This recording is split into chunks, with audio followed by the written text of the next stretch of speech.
Don't even start with me. We're going. I'm ready. I'll see your comments. I know what's about to happen.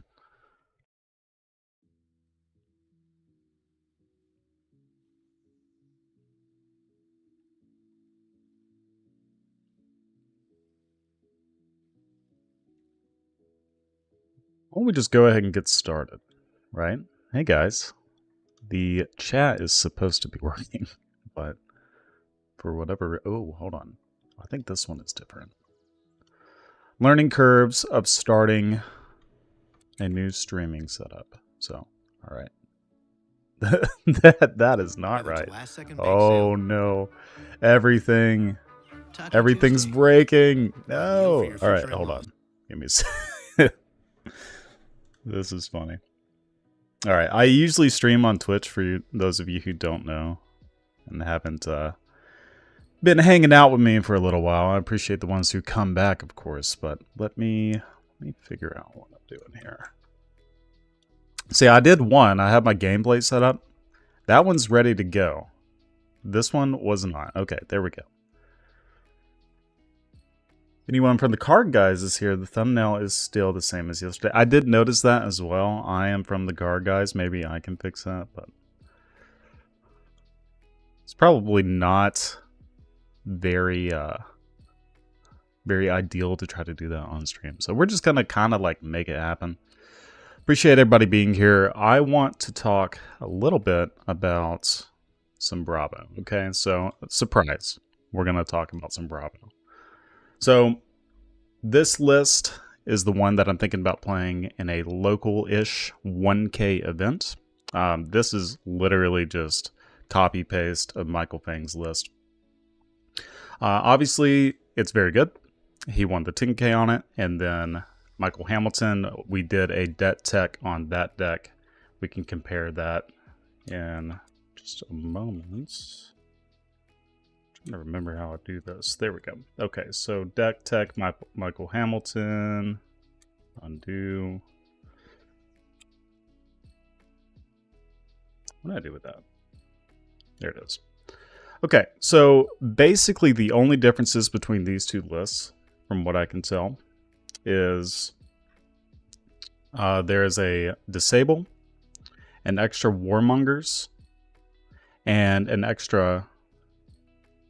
There's a swap between like a buckle and some other piece. Thing is playing a couple more AB, and you know what? I just kind of want to like talk to the community and think about like what we think is good. You got our Bravo mans here.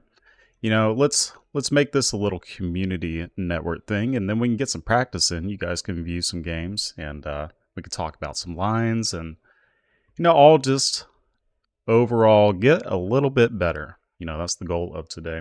You know, very casual. We're just drinking our coffee and whatnot. Nice little Saturday morning situation here.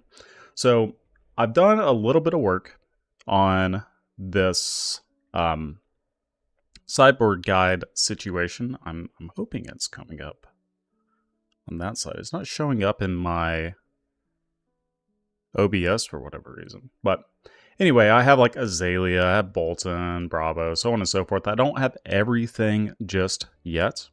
And I have some kind of like back and forth. So what I did with the Hamilton list is I kind of compared what we did at the 20K, me and Nathan, and his list, and kind of just merged those together. But I think what's going on after like talking with a couple of people, like Ben Hannon, for instance, gave a little bit of insight in one of our Bravo Discords that we're going down to kind of like 33 and a lot more matchups than I expected.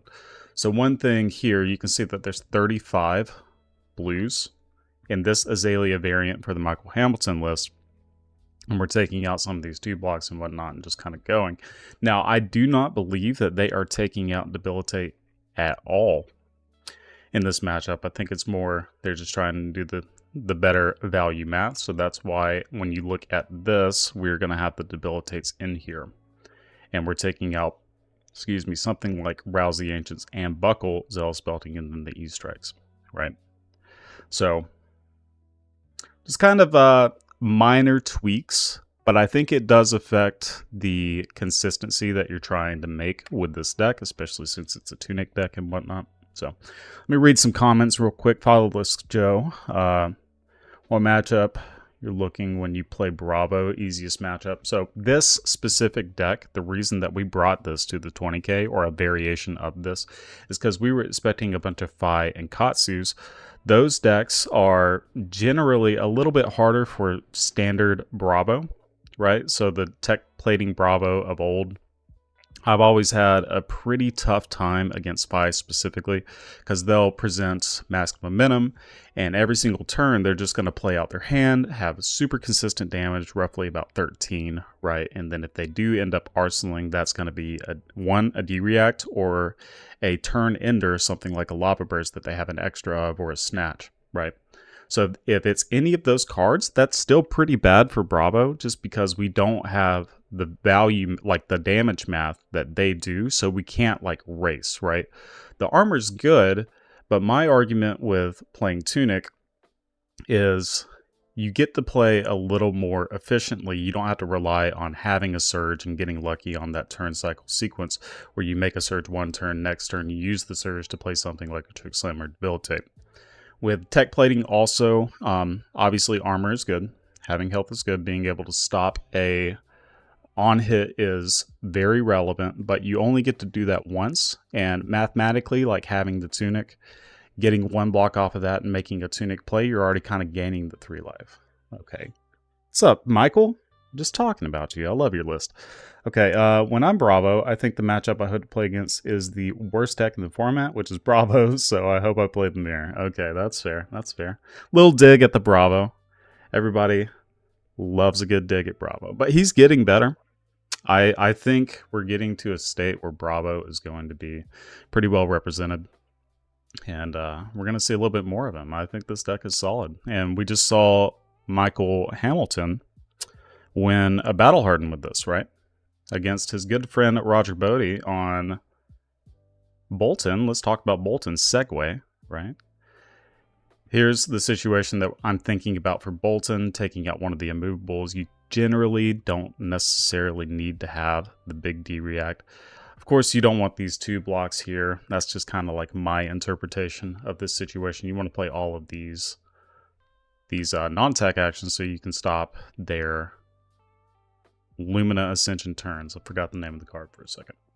But yeah, overall, I'm liking the list a lot. I've been playing just kind of on the side in my free time here and there. So let's just kind of go in. We'll go step by step real quick. Mirror match. Is it stale? Yeah, it is honestly just a little bit stale nowadays, I believe. Before, when it was like tech plating mirrors, there was a lot more, like, I don't know, skill difference there, in my opinion. In the Tunic mirror, it feels like who gets like CNC pummel first, or who has like the most efficient math or sees their go again cards a little bit faster type thing. It doesn't always end in like a second cycle situation, so yeah. Deck is a bit more on the simple, boring side for piloting this specific version, I agree. I think it doesn't really have many favorable matchups. He's very fair. That's also true. That's always been a problem with Bravo, is he's just a little too fair. He's not presenting a problem for the opposing decks to solve as much as the other decks are presenting a problem to him. So when you have one problem that's a little bit more problematic than the other problem, that outweighs. So Bravo typically goes into like a more defensive stance and whatnot, right? Pretty heavy. It's not that he's gotten better, it's that the better decks keep going away. That's true. That's also true. We don't have Icelander anymore. And what's the other one? Oh, Lexi. Yeah, of course. How could I forget Lexi? I do enjoy playing a general mirror. I think there's a lot of like kind of flexing you can do with your fundamentals, and that's always pretty fun to me. The longer the game goes, the nicer it is, unless you're playing something that's like uber fatigue. That's not as fun, but you get the idea. Okay, so back to this Azalea. I also want to shout out and make sure I get his name right. I apologize. Only Run Very Noob. He posted a list with some of these like sideboard options, and I kind of built mine off of that, right? So in general, like I was showing, we were going to roughly 35 blues just for like consistency's sake. Only run very noob was going to like kind of 33, and I think there's a fine balance there. So cutting here, Zealous Beltings and Lightning Strikes, keeping your disruption, being able to pummel and whatnot, that's kind of what you want to do with Azalea. Playing Steelblade Buckler and all your D-Reacts, making that work. Bolton, kind of the same thing, but we're swapping out one of the immovables. You want the non-attack action, of course. Having 2 card to block like a 3 attack, not that great. See, Bravo. Okay.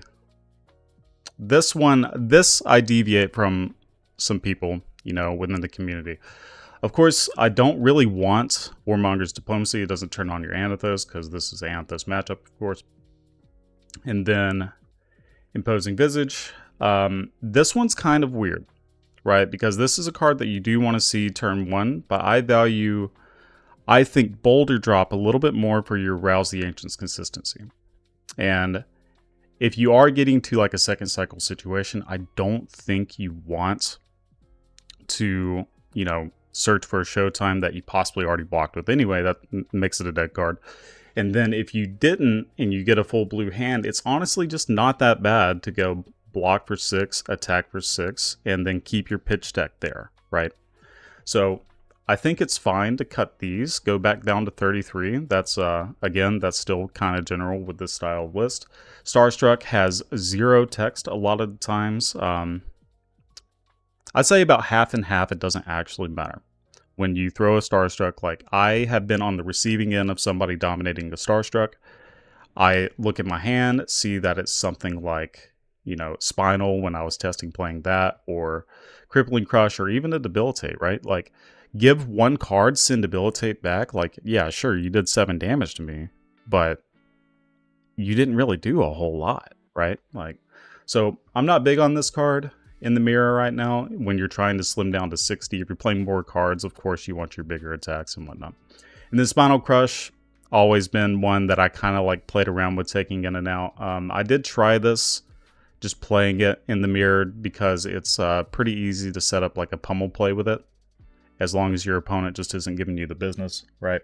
But this is kind of where I landed. I like all of the 4-for-8s. They're very simple. Obviously, you want to play those off of Tunic, and the more efficiency math that you could, like, the more efficient you can be against your mirror opponent, that player will generally win. That and the go again, of course, which, you know, also includes the efficiency thing. You were joking. Don't like the mirrors. Remind me of Oldham mirrors when Oldham were on Banbrace and it has very little space for skill expression. That's true. I actually enjoyed that deck a lot. I called him like Grumpy Bravo, or Old Man Bravo, or something like that, because it just felt like playing Bravo, but you got Crown of Seeds. So I enjoyed that deck pretty well. That probably, you know, talks about my pea brain just a little bit, but I did like it. I liked Old Oldham too, don't get me wrong, but yeah, that version of Oldham, I just like, I don't know, I was winning a lot of mirrors with that. I guess it was just based on experience before. How does this deck win against Dromai? Well, let's talk about Dromai in just a second. We're going to keep going in order. So, Dash, this one you just kind of go fast. I don't think there's much room for debate on the sideboarding options for this. You take out your Vapor Scenes, Sink Belows, Unmovables. You don't need any of the D-Reacts. And then Warmongers doesn't turn on your Anothos, which you're definitely playing in this matchup. Go again all the time. Big number all the time. Almost ignore that they're doing anything to you, as for the most part, right? And just try to get there. If they're on Slab Dash or Tree Frog Dash or any of the many names that people are calling it, good luck. It's probably not going to happen, but you obviously try. With this deck, I think you have a better chance than the old version of Bravo to beat those decks, just because you have the extra go again cards, the lower to the ground stuff that you can make sure that you're presenting pressure every single turn. Okay, let's talk about Dromai. Right, so this one we're playing an AB, Chokeslams, Debilitates, playing all your poppers pretty much, going to 33 blues, just like pretty much everything else that we've been doing. Same board out as Dash. I'm trying to hit them hard, but this one is a little bit different. You kind of have to like base everything off of the context of the situation. If they play a mirror guy, you generally have to kill that, which is why these go again cards are so good, because you can send 5 into 6 if you have extra cards. Send 5 into the mirror guy, 6 into their face. It forces them to block with some cards, or you're pushing damage, of course. And then when they play a Passing Mirage, it's very good. Like Passing Mirage, Mirror Guy, if they ever set up that, or Mirror Guy Chromai, then you can go E-Strike into Hammer, clear everything, and now you're not so far behind, and you can continue to present pressure on the follow-up turns. I try not to let this game go long. If it does go long, I do think the Dromai ends up being favored, especially if they're playing the Chromai Dust, the Time Snap Potions, anything along those lines. The more you slow down the game, the more they will capitalize off the value of their dragons staying on the board, because you're not clearing all of the dragons inherently. And then they're not attacking with their bigger dragons like their actual card dragons, and they're trying to set up a bigger board. You will eventually lose just to like a Chromai Dust with a Chromai on top of it, Mirror Guys, set up pitch deck, so on and so forth. So hopefully that makes sense. Ask questions, of course. We'll do our best to answer those, okay? This is what my main reason why I wanted to play this deck, because Fi won Worlds. We went to the 20K. I was like, okay, people might be on Fi. We'll see. If they are, I want to be able to play a deck that does pretty well against Fi. I was not super experienced in Dash. Not that Dash is like super crazy hard, but I also didn't have all the cards. So I just kind of ended up on this. And yeah, we were pretty happy with it. So against Fi, none of the go again, really. You don't really want vanilla damage. That doesn't do anything. And disruption is kind of what wins that. And just playing the good math stuff. This whole deck is just good math. You're going to hear me say that a lot. So yeah, no go again cards. The unmovables, you don't want a 2-card block any of their stuff, like almost ever. And then Warmongers, again, that has like no text, and it doesn't turn on your hammer. So Warmongers is mainly for Azalea. It can be good into Bolton just as a blocker also sometimes. There's like weird niche situations where you can play it. Also against Dash.io, that's another one that's like kind of weird niche situation where they can't play their items out and just like kind of set up turn. They are forced to attack you. Warmongers has some space in this deck, some play. I don't really want to cut it. I have looked at cutting it before, but I think it does belong at least in the Tunic style of the deck. Okay, Kano, this is the main reason I'm looking at playing the AB3. I'm not sure how relevant it is. Don't really know if you need it, because every single time I play this matchup, I just like get hosed anyway. This is another deviation that I had from Only Run Buried Noobs. He's cutting Starstruck and playing more of these low to the ground attacks. I think that's fine because you want to be very aggressive, but I also just want consistency in like playing Zealous Belting or just sending a bigger number, right? So again, like I said, I don't think it's like super relevant because this matchup is just so incredibly hard, but obviously we're going to give it a try. Maybe we'll play against a Kano and we'll be able to test it out. Also more blues. We're playing more AB, so we're going to play all the blues. Okay. Katsu, it is the exact same as Fi when it comes to boarding, but you play it just a little bit differently. You have to kind of play around their attack reaction style stuff. So if you have a hand, let's say that's Crippling Crush and 3 blues, and you're like, all right, I'm going to get them this turn, right? If they start sending a full hand that's like surging into like all this other combo related things, like if you can stop it, you probably should, because you're going to be taking just like 8 damage out of nowhere for no reason. Don't block too much in regards to like breaking skills. You got to like make them use their breaking skills at some point. So like I said, it's very context dependent.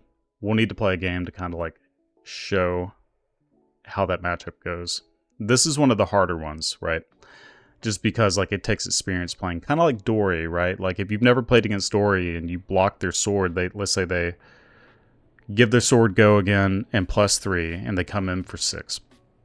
Warrior's Valor, I think is what the card is called, right? And you block 6, and you know, as an experienced player, that they're going to give it +3.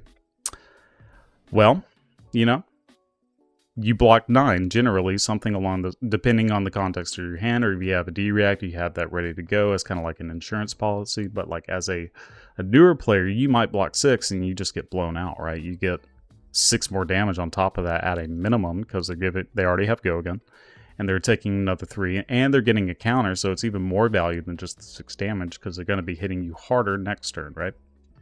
So Katsu, of course, not quite that style, but I think there's a lot of similarities there. You just have to do a lot of back and forth blocking math and, you know, just evaluate your hand in the proper way. Okay, so Levia, this one also I'm kind of back and forth on. I saw somebody, I think it was on Twitter, somebody posted the battle hardened list, and I think Michael Hamilton provided his list, and it was a tab for Ethan. It just said Ethan, so I imagined that was Levia, and it looked like how I would generally board for Levia. There are a couple things that I was like, I probably would have played the 3rd pummel against Levia before looking at this, and like maybe even the Spinals, and not played E-Strike, for instance. But I think this makes a lot of sense, especially if they get their Blasmafet out. Being able to clear the Blasmafet with the E-Strike, or they, for some reason, allow you to keep like a bigger hand, then you can still push a little bit of damage with the E-Strike. Also, it's 3 block, you know, there's a lot of good reasons for that card. And the on hit of this isn't as super relevant against Levia as it would be against a whole bunch of other decks. So I can see the argument. Maybe this is right, maybe it's wrong. I'm not sure. But I'm willing to try it. Right. Reinar's a little bit different here too. I'm playing less D-Reacts. I don't want to play Zealous Belting, Unmovable, or Warmonger's Diplomacy. In the Fate for Scenes, I think I would rather have an E-Strike, just to be able to press a little bit more. So if the reason I'm not playing the Fate for Scene in this matchup over the E-Strike is because if we get into a bad situation where they intimidate your hand after you drew up like a bunch of D-Reacts, and they intimidate one of these, right? That's not a card I typically want to keep because I can't do anything with it. So this kind of is just like hedging that, hey, if this was a Fate for Scene and they intimidated it, that's bad. Well, with it being an E-Strike, at least I can use that next turn and present something a little bit more efficient back. Saturday morning fab with that. Also, congratulations on your wonderful news. And I see that it's official, so welcome to the club. Zorby is going to be Big Papa soon. All right, lastly, we're going to talk about Uzuri. This is the only one that I really have in here. Obviously, there's a lot more decks that we can go over, like Prism, Runeblade, Dory, Riptide, Teklo, Arachne, Dash.io, so on and so forth, Max. But those matchups, they kind of like, because they're lower tier decks in general, your sideboarding plan doesn't have to be as like super structured, and you just play the deck based on the way it was like built and intended to be played. You will generally get there. Runeblade's a little bit weird. Maybe I should make one. We could talk about it just for a little bit. That one I'm more willing to like go into a fatigue setting. Not intentionally, but it might just happen. You want to get a game in? We'll see. We'll see if you're quick on the draw when it comes to the Talishar. Okay, let's talk about Uzuri just real quick, though. So, this one I kind of go back and forth on my sideboarding options. So, I'm taking out Rouse the Ancients just because I am playing Steelbray Buckler and Titan's Fist. I'm using this over Anathos, and I've seen a lot of people play Anathos into Uzuri because I'm remembering calling Birmingham when Pablo, I think he got second with Bravo. He played against an Uzuri at some point in that tournament, and he was playing Steelbray Buckler and Titan's Fist, or maybe that was Oldham. Maybe he was playing the Oldham. Either way, I think I like having the extra armor block, and then you can kind of replace what I usually would play if I was playing Tech Plating Bravo, is I would play Zealous Belting with the Anathos and maybe cut some number of like a pummel or something along those lines. But because we have E-Strike, you can kind of just like swap those out, still have really efficient turns, you know, very selective, very, very flexible, right? And then Debilitate is just, I think, a hair better than Chokeslam in this matchup, just because if they wanted to lead off their turn with a dagger to make your blocks inefficient, that will stop that. Or if they just decide, I'm going to play a 2-card CNC, 4 is a lot better to block than 6, because you can use a piece of your armor, right? So Chokeslam, if they are on Cut to the Chase, I think is the card, then maybe you want more of this card, but honestly, in general, this doesn't do a whole lot because they're more combat trick oriented when it comes to like swapping their stuff, not pumping as often right now. Maybe we see an Azuri that starts playing a Razor Reflex, but at this point, I think they're just more like, hey, I'm going to play disruptive and efficient. So it's kind of where we're at. I would rather have all the non-attacks for their daggers as opposed to the extra boulder drop. So that's kind of where we're at. I'll do one more just for the Runeblade. The Runeblade matchup is a little odd. Honestly, we should probably split them. So for Viserai, you only need the 1 AB. I think I want to play Steel Braid Buckler. Man, I'm going to say that wrong every single time. Generally, if you're playing Titan's Fist, a good rule of thumb, if you're like trying to go play some of these matchups that we don't have listed, I don't like playing Zealous Belting with the Titan's Fist because 3-card 9 is way worse than 3-card 11 that you would have with Anathos. Against Viserai, in the past, I have cut Vapor Seam, but I think it might be right to go ahead and keep that. I don't think you need the E-Strikes. Debilitate and Chokeslam, those are fine cards. I think you want the blues if you want to fall into like a fatigue plan. I think it does happen with Viserai more, especially with them losing Rosetta Thorn. So I think this might be just in general where you need to be. So, and I would do the exact same thing against Vinset. So I am just going to keep this as Runeblade. Again, like I said, I could see you cutting Vapor Scene if you know the Viserai is going to be on like some OTK style plan. This card is actually really bad for that situation. So if you know that, cut this card and go down to a Slim 60, maybe even play Anathos over that. But in general, they like to play, you know, their non-attack into attack into like Sword Swing, something along those lines.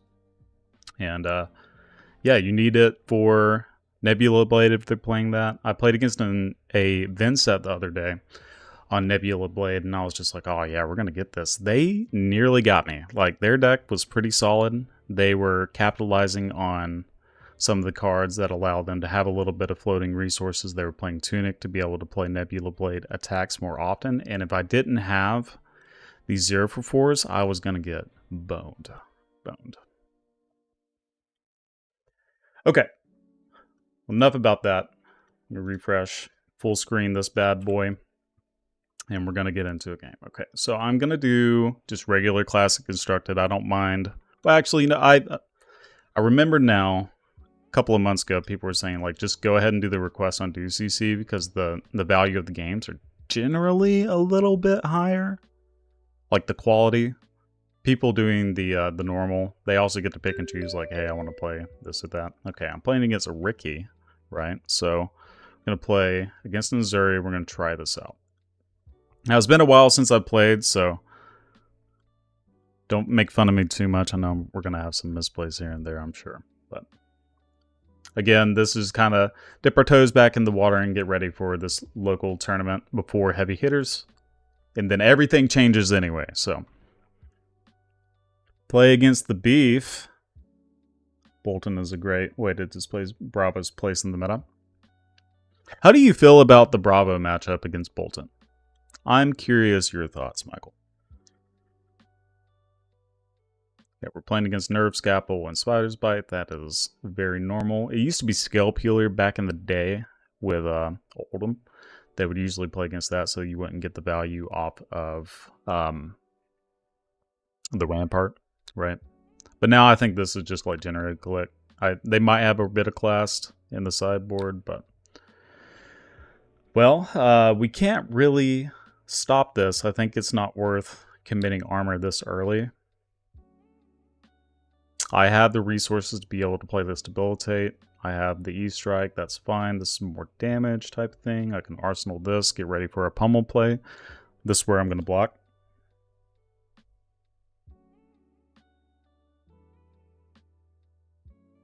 Yeah, we'll play it. We'll play it soon. Well, I'm getting shredded. The poor is being plundered. Okay, so 1 or less. There's like... That is the one card, I think, in the deck that can trigger off of that. Okay, so we did hit another blue. So I think now, just to put more damage on the board there, I want to keep this just in case we draw like a pummel or something along those lines, and then I can save for the third Tunic turn to be able to go like 2-card play. So let's go ahead and do that. I'm going to give go again, just to be efficient. A solidly bad matchup for Bravo. I don't think it's favored, but I think if you play it properly, like on their Lumina turns, you have to kind of like block those out, right? Then you can kind of get there. If you play pretty tight, a lot of times it will go to the fatigue of Bolton, which is interesting. So, okay, I think we just give 1 card here, because our next turn may or may not be Command and Conquer. Could just be Hammer.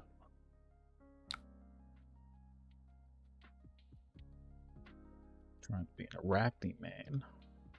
Arachne's cool too. Arachne's been doing well. I think they top 8'd that Battle Harden, right? Alright, they are just like full on. Let's make it happen. Okay, so they gave go again. I think this is probably an okay spot to give them Civic Steps. Potentially. Civic Steps is such a hard card in a lot of scenarios, because there are situations like I really need this armor, maybe late game, but this is like a great spot to kind of get the value out, because they gave go again. You know they're doing something else, and it's not going to be like playing an aura, right? So I'm going to go ahead and do this, see what happens.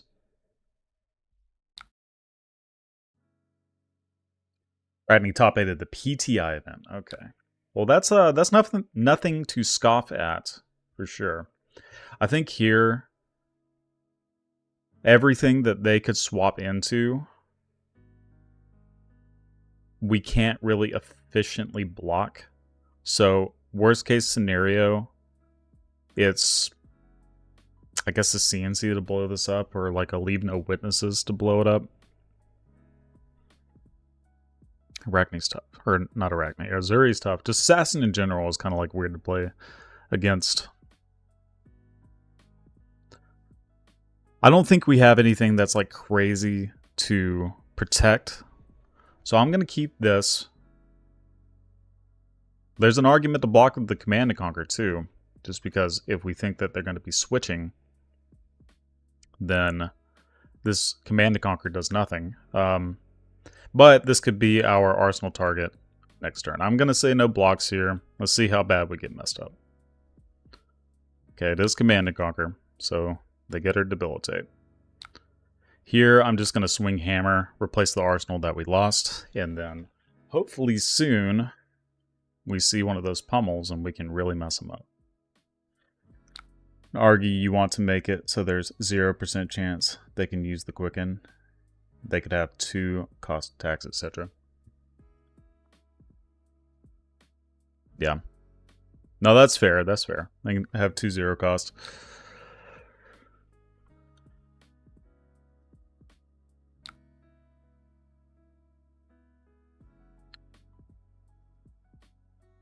I think I want to keep one of these paper scenes. In general, maybe I just block with this, but this could be just like the better value. I think I want to keep one, so I can use that with a piece of armor. Next turn, I can play the Command and Conquer, replace the arsenal with the other favor scene. So I'm leaning towards blocking with this for that reason. Because obviously it's go again attack, they're going to go into something that has like a switch into it, right? And they've already used one Command and Conquer. There's an argument for just seeing like what happens when they do switch. But we're getting a little bit ahead of ourselves, we'll see. Okay, the dagger, that's fine. This one I'm not going to block. You get Showtime, tutor a blue amethyst for 6.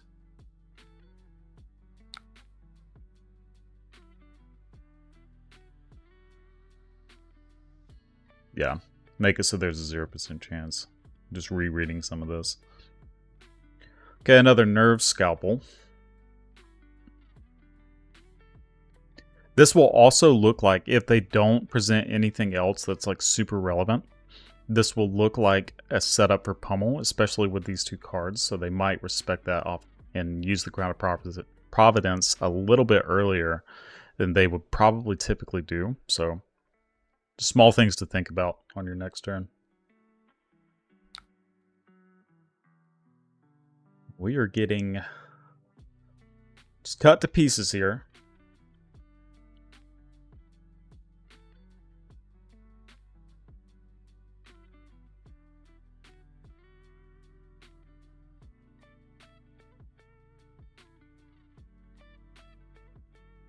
Music isn't too loud, right, guys? Okay, so leave no witnesses. That's pretty annoying. It's the first one, right? So, they defend with 1 or more reactions this turn. Those cards have -1. So one of these is 3, the other one is 4. We can just go ahead and burn both of these. Attack per hammer back. That's probably just right. Alright, so here they could flick, which would be super annoying, but we're bottoming the blue that we don't need. I don't particularly want this right now either, so I'm going to bottom that, just kind of dig for the pummel.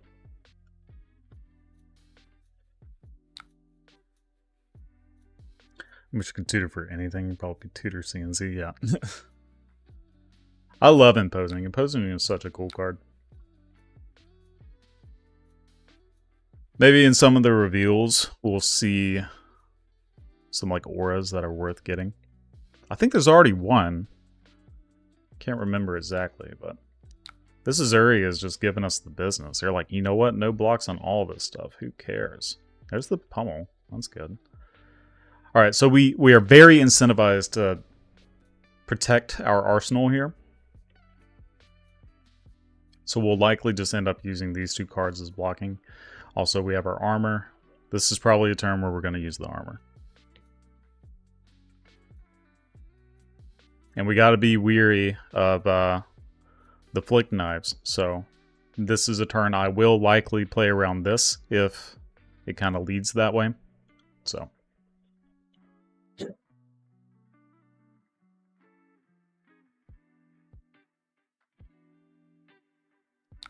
A heavy hitter's reprint of CNC. Would be pretty good, right? They're just... Okay, they drew like a really dead hand. Sits a hero, you may turn a card and face up, and then destroy a defense reaction in their arsenal. Okay. Well, honestly, I'm just going to give this and then keep the Vapor Scene. I can't play the Vapor Scene against it anyway, so... This doesn't destroy it, only if it's a defense reaction. Okay. Yeah. Yeah. So they already know what's up. What if they did an arsenal here? Nah, I had no shot. Okay. That's funny.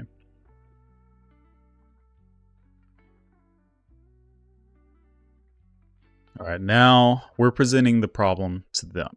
One of the reasons to play Tunic Bravo is for this scenario specifically. Being able to present problems as opposed to solve your opponent's problems is usually the formula to success in Flesh and Blood.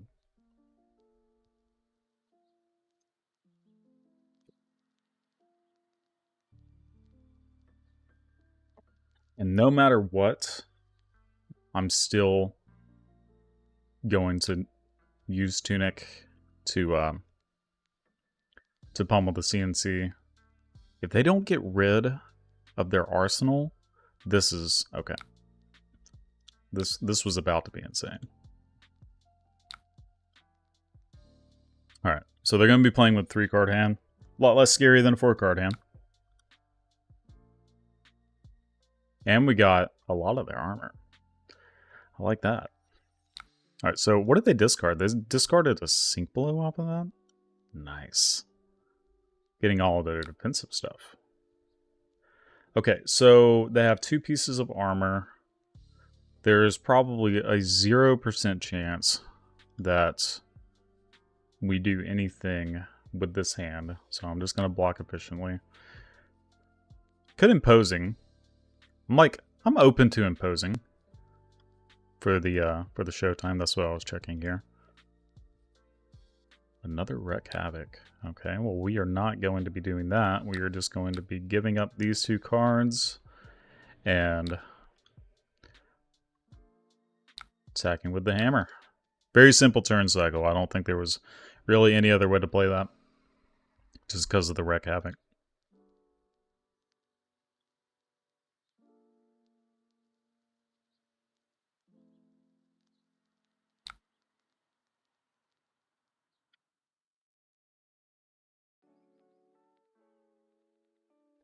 Okay, so we saw an Oasis. They pitched an Oasis earlier. They have a lot of defensive cards in here, too. It looks like they're getting to the defensive half of their deck at this point.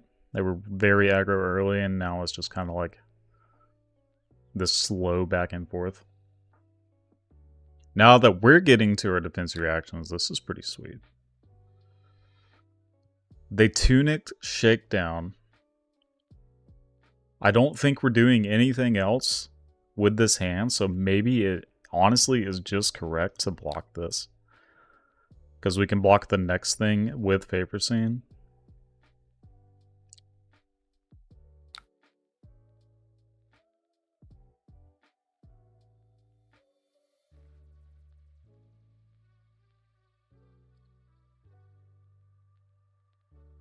Okay, that's solid.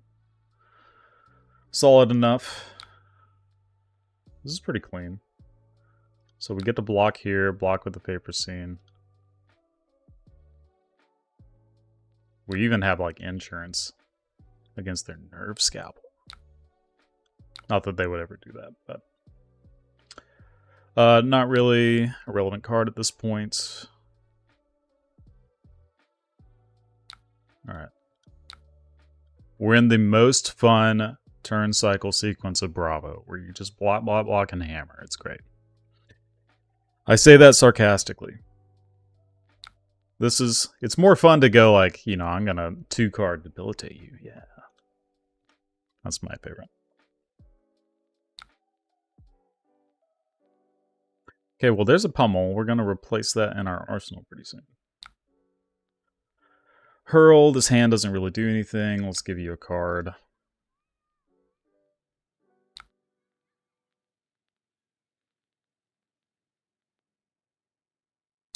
Under the Poor. This is likely a shred based on the way they're playing. So, like, big whoop, I guess. Like, uh-oh, you got one of our cards. Yeah, I'm just, like, cool with it. I'm gonna use the Sink Below, I think. Because we have so much armor to be able to protect. Because I want to set this up with one of these red attacks, right? So, honestly, you could overblock here. Oh, okay, they just set up this. All right, well, I'm gonna do this. Now they're flick kniving. Okay, solid, solid. Is it correct to use this unmovable to stop their turn? Because they got 2 cards worth of turn. I want to know what you guys think about that. Because it feels really bad overblocking by 4 and not swinging anything. But I'm going to have to block the next thing anyway and probably take damage doing it.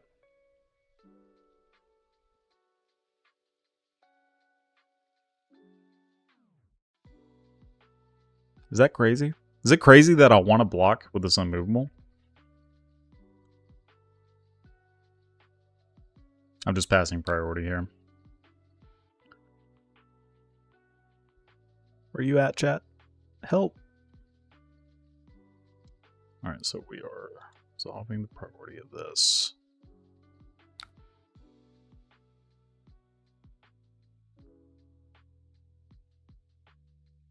Okay. Yeah, that's where I'm at, right? Like, that stops a Nimblism Codex turn. And that's what I expect it to be, is some Codex play.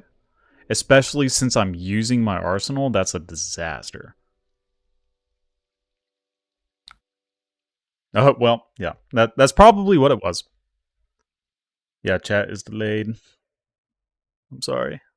I'll be more patient. Alright, so we got 1 win. 1 on the tick board. So, I think the game would probably come to like a natural conclusion where we would probably find another attack. So here is that. The next turn we would give armor, sink below, be able to play Spinal Crush with a pummel, and then from there it is Crippling Crush dominated into another Crippling Crush into Spine? Nope. Another Crippling Crush. So yeah, we would have got there. Clicking on his deck to see if there's 1 Codex. There's 1 Codex, 2 Codex. So, no, it wasn't a Codex. They have Springboard Somersault? Wow. Now, what were they doing? Command and Conquer? No. Okay, that was just a weird concession then, probably. How many looking for scraps? Maybe they were just trying to like present a bunch of damage in this 1 turn. The only thing I could guess at this point looking at it is it was like looking for a scrap into... Well, heck, why? That doesn't make any sense either because you don't have like extra resources. Yeah, I don't know.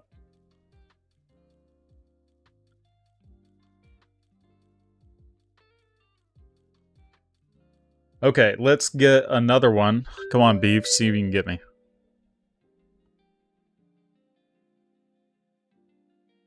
Yeah, Nimblism plus a contract attack, sure.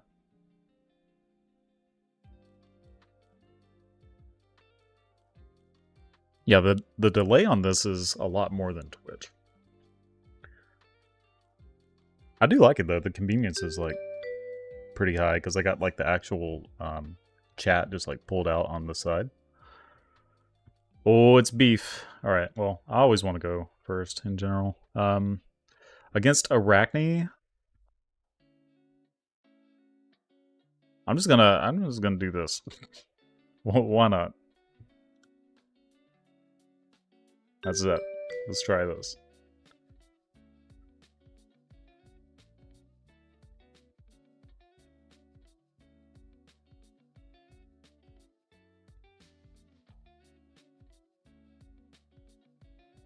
Maybe it's right to play the Titan's Fist, but no.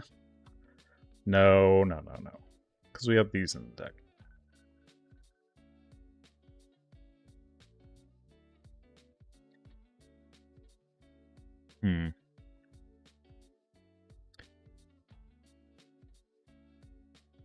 I'm thinking we just heave.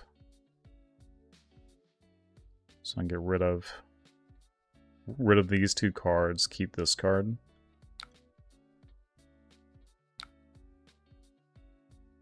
Yeah.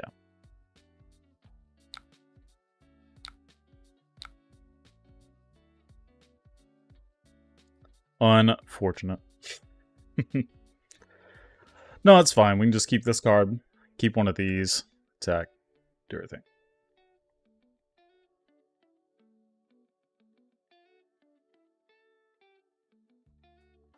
So we're just playing against a bunch of assassins this morning. That's it.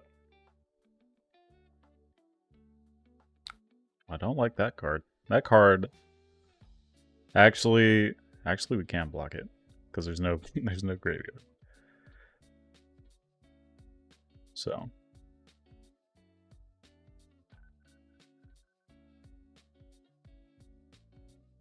The damage isn't, like, crazy, though, so maybe...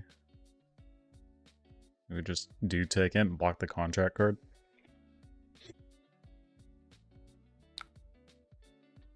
Yeah. Rather block the contract card. What does this do? Stealth. If it hits a hero, banish the top card of the deck, and you can play it until the end of the next turn. Well, that is sketchy.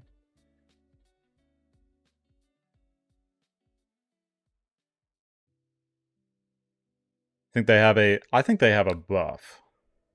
So if I do this, they hit me next turn. They just have like another play. I'm not going to be doing anything with the immovable because I need to be able to just play this out. 8, no dominate versus... Maybe we just need to keep the cards. They'll probably keep an arsenal though.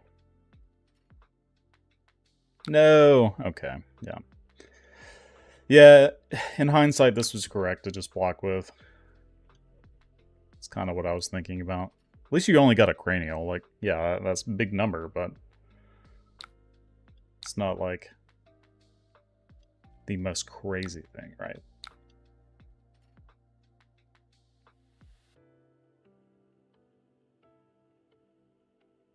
So I think Arachne, they play more these Shred effects. Dude, easy. Easy. Look at that. You're just like, ah, whatever, take it. Aw, come on.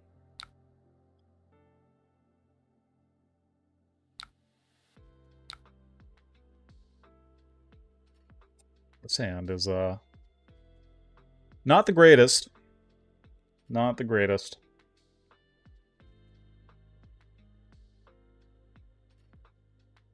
If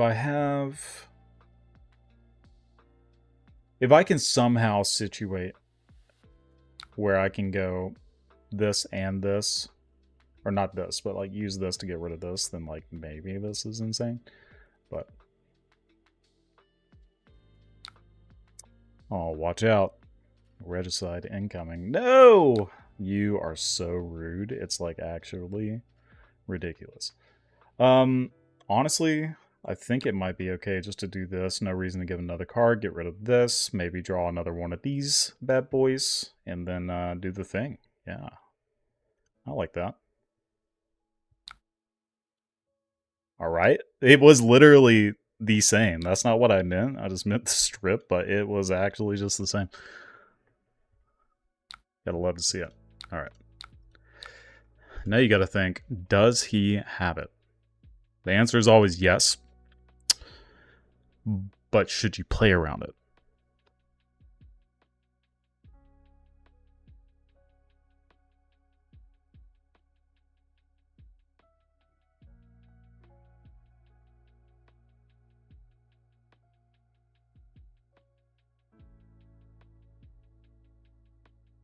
Okay, this tells me that they have a D-React. I don't think I'm going to go ahead and use this. I think I would rather just hold it, Arsenal, the D-React, and see what we can get next turn, potentially.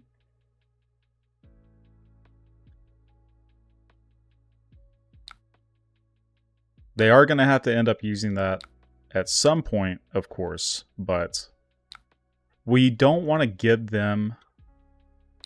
Okay, it ended up being an Eradicate. Also strong.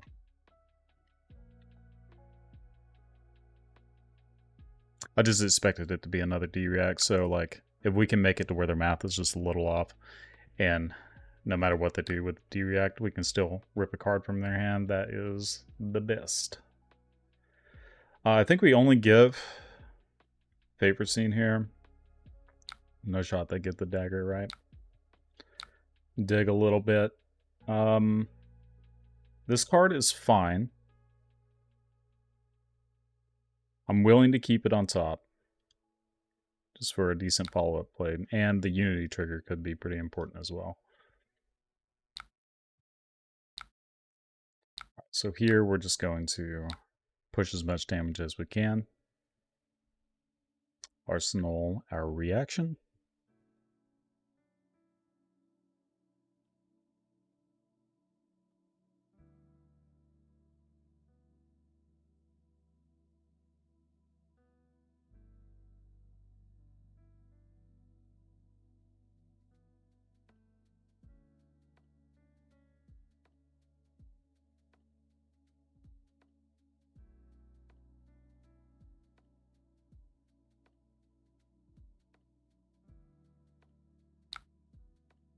And they're taking that. Curious if this is like the same list that did the PTI. Give and Take is such a good card. I hated that card in Briar. That card was so annoying. Okay, so we leaked 6 damage there. That's pretty solid.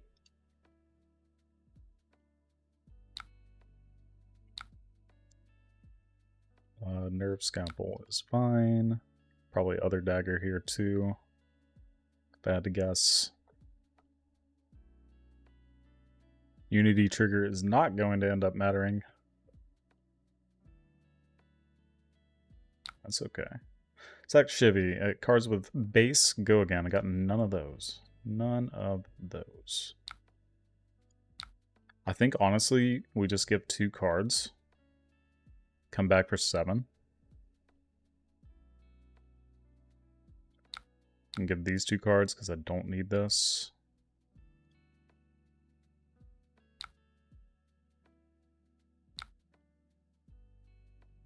Get a little pick stack action going on. You know, keep the good cards in there.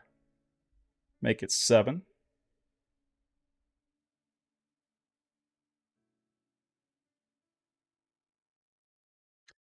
Best math.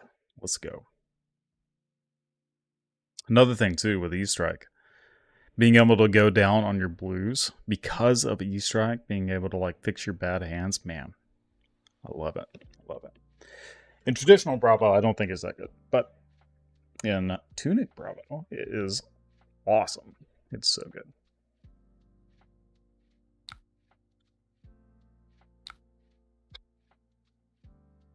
All right. Good block back. It's kind of funny seeing Cranial Crush on their side, just ready to go. Because it's ended there, like, they can't play it at all now, because they missed that window. Okay.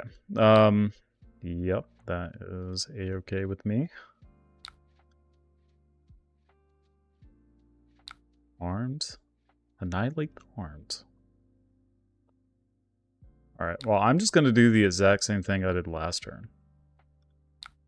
I'm just going to block like this. And block like this. And bottom that, because that is not a card that pairs with that. And, yeah. Check it out. Another one.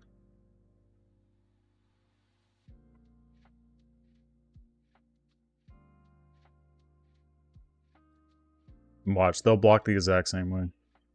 Play another D-React, just boom, here it is.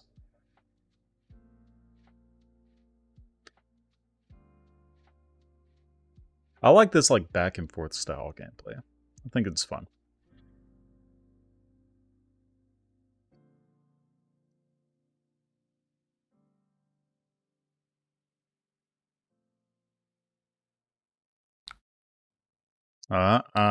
There it is. Look, exact same play. We stacked each other's decks for each other. We already knew. This is all for content.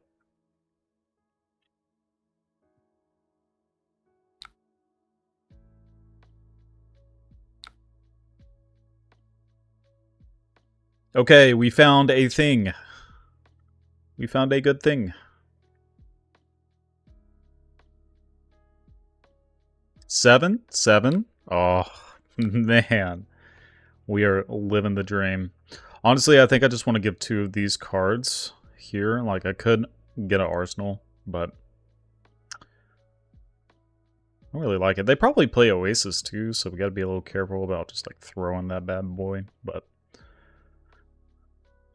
there's literally no other play. I think it's just conserve life total just a little bit.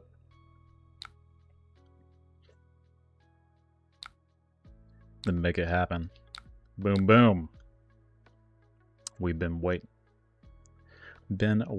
And this doesn't inherently say we've got pummel, I'm screaming pummel, because their plays last like couple of turns haven't been like forcing us to use a D-React from Arsenal at this point. But I mean, they have got to know at this point. That's a pummel. I'm about to get messed up. Goodbye D-React and Arsenal.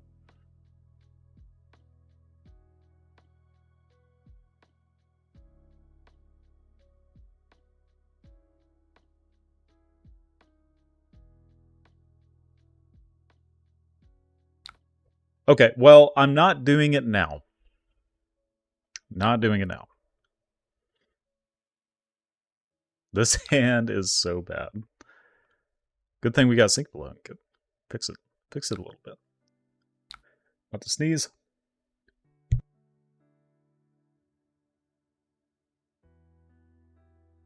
It went away. I hate it when that happens. Okay, so we're not just going to burn that. This doesn't do anything, really. They get a card, like, so what? So, just sink below.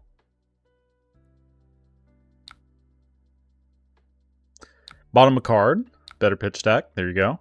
Oh, that's solid. That's what we needed. And now we're going to play that. Without dominate, and make them say, oh man, that's the same pummel. I stopped at 1 turn. Can I stop at this turn? Probably not. And this is a more awkward block too, so it's not just 2 cards plus Oasis. You know what I'm saying?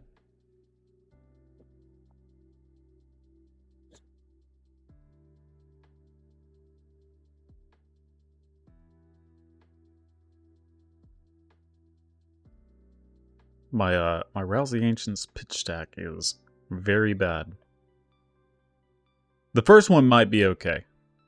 This one, not great. Alright, well, yeah, we're definitely gonna pummel you. For sure. For sure, dude. Now, we open ourselves up to Codex. That is fine. Watch, they have 3. They have 3. It's ready. 3. 3D reacts. The rest of them.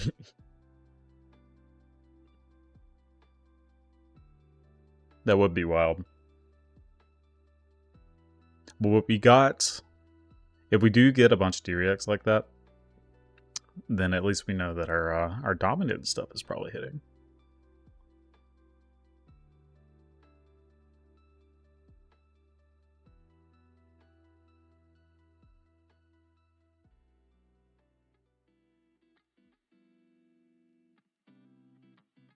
That's why you hate running 3 routes. I love Rousey Engines. It is a necessary evil. The 2 block and the pitch stack setup stuff, it's fine. If the game goes long enough anyway, then and you get to like a 3rd cycle, it's always hitting. It's so good. That card is great. One of the best cards to ever come out. Okay, they had an Oasis. They were debating using it, I guess, and then like, but they were low or higher on life total, so they wouldn't even get that value. I think that's probably right on them to just go ahead and discard it. We can even crippling crush this turn.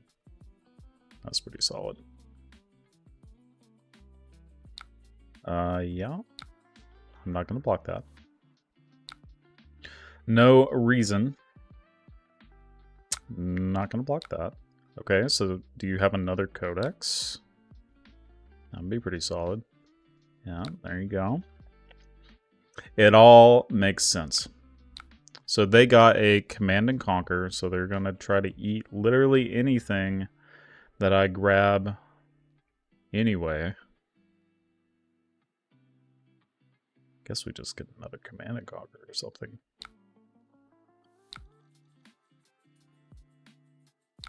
I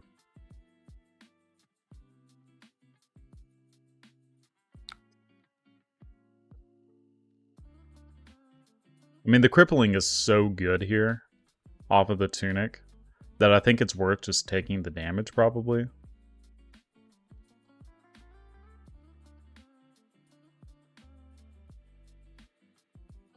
But Command and Conquer is just damage at this point, so... With that being said, it doesn't matter. Now, let's say we do want to block for whatever reason. I think the best card is probably either Command and Conquer, E-Strike, or even the Debilitate that we'll end up drawing. Or Chokeslam, I mean. Just better math, right? They'll have an arsenal if we do that. I think it's probably just right to send the Crippling Crush. It's like the best value. So we'll get this, and I will discard this. They will play the Command and Conquer. We'll take it, go to 18, send Crippling Crush back, pull tempo back.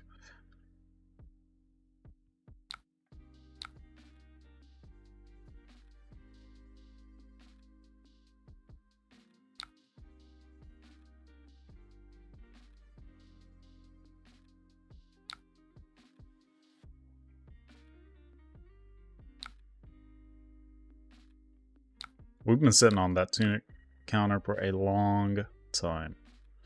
Finally get to use it. It's turn 9. We haven't used it. This is the surge when I needed it, though.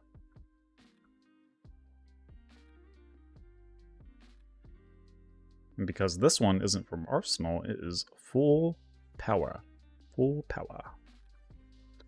Okay, so...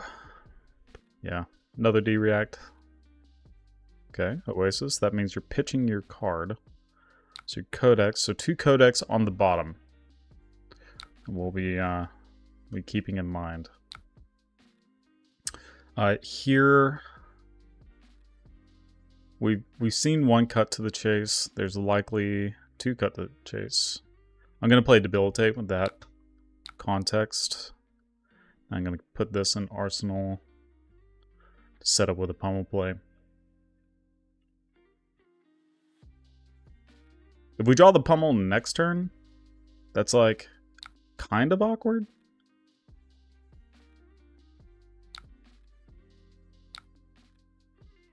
Okay, we don't.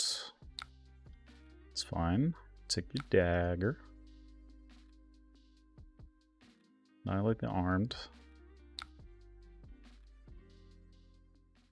I think we're gonna go ahead and take this. They sunk the top card, resolving the ability here. With that being said, this very well could be the pummel, which would suck, but like the chances of that happening are not super high. I think it's worth just taking the 1 damage and being alright with it.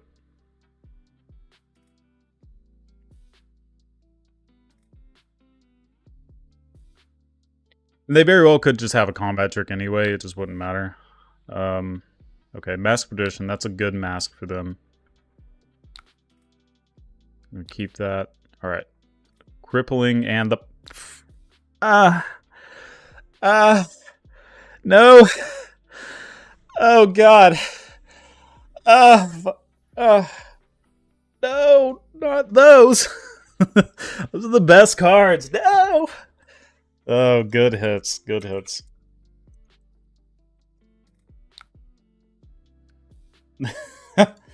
Oh man, rough. That's okay.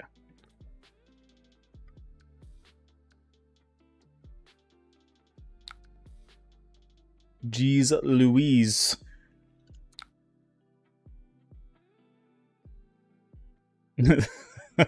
Yeah, rip.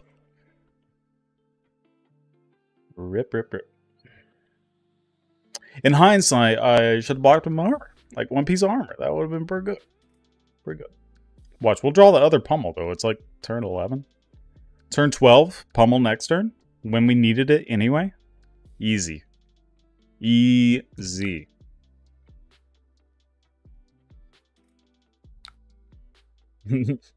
Now we're ready. See, look, I told you. I told you. It's that easy.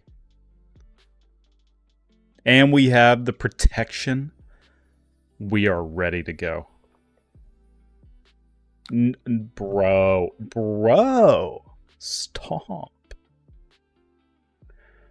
Okay, so the only way that this really royally messes us up is if they flick knives their spider bite.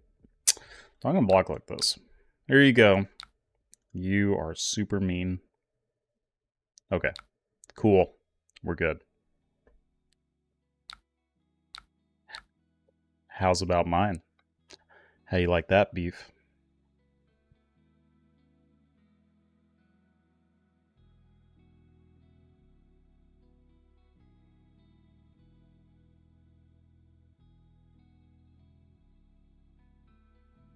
Oh, yeah.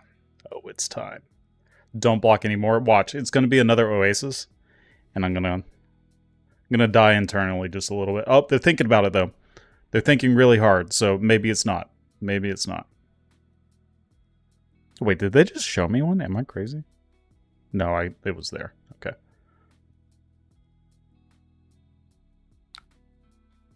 Hey, listen. I thought about it after I did it, and I'm like, that's going to get clipped. Dude, it's time. Let me hit it. Oh, yeah! Got him. Oh, this is why we play.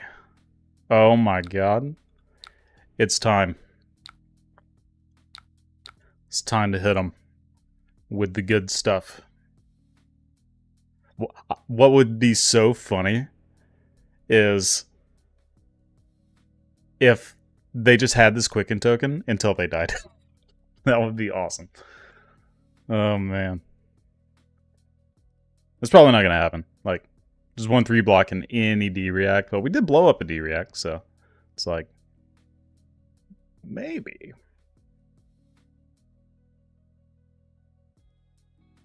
They got the Oasis? Come on. Come on. How many of these do they have? I can't tell right now. Just one? They annihilated the armed, right? How did that not trigger? Attack action cards.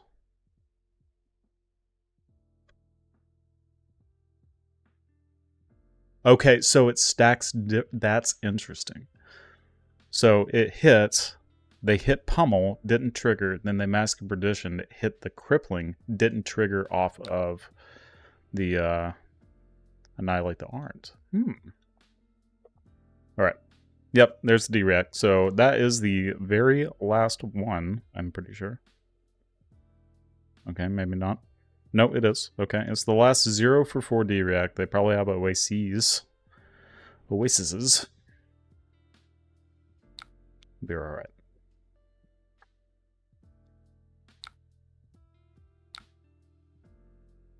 Oh yeah. This hand's solid. We can arsenal this. Call it a day. Look, they're going to get value off of that Quicken token now. It's going to be awesome. Honestly, though, I don't think I care about this. The effect, let's see, they sunk the top card, so let's just do that. I'll let it hit. God dang it. Rough.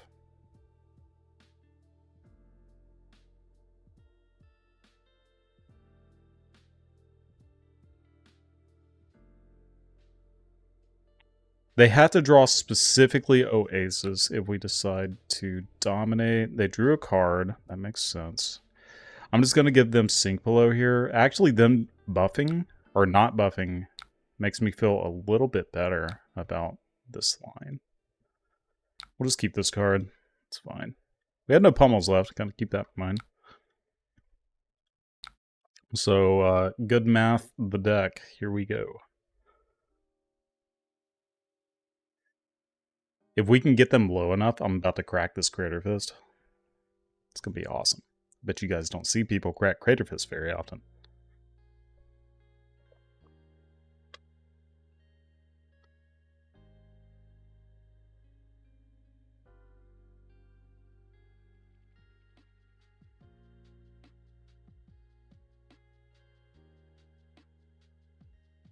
What they're thinking about now, the reason they're tanking is that all 3 red pummels gone.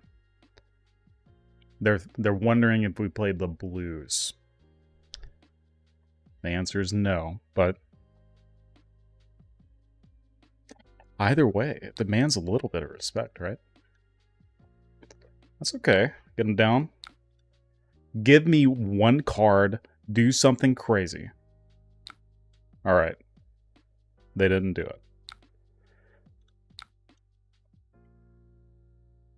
They have got to have Oasis, right? Like that's okay. This is getting cut to the chase or shredded. One of my things is getting shredded or something. If I give 2 cards, he gets that. Honestly, because it is a lead no witnesses, I think it's probably correct to just do this, keep the card. But like it's got to be a shred, right?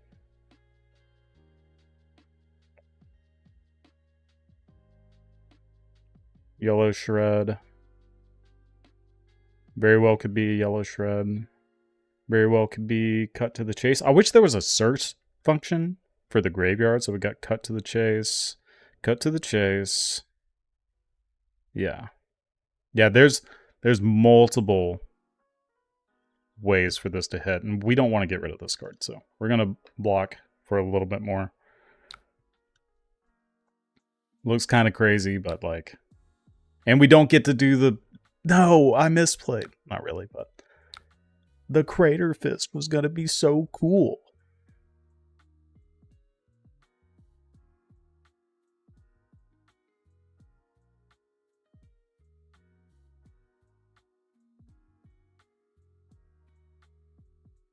One thing this deck doesn't have is Sigil of Solace, which is very good against Assassin.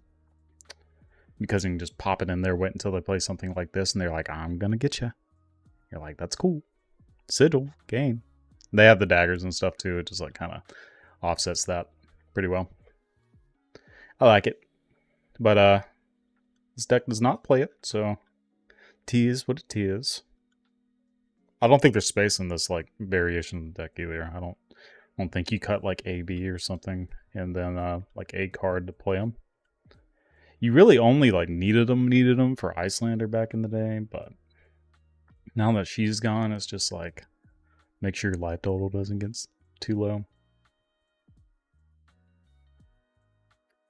Fleece the Frail, Surgical Extraction. How many D-Reacts have we burned? We burned a lot too, right? 1, 2, all of them. Okay, great. Besides the unmovables. Those are coming up soon, though. Look at that. I'm crazy. We take 4. We still present this back. They're at 3. We can't efficiently dominate 11 versus the 9. Probably a little bit worse. So we take 4, go to 6. I think I said 3. I don't know what I'm talking about.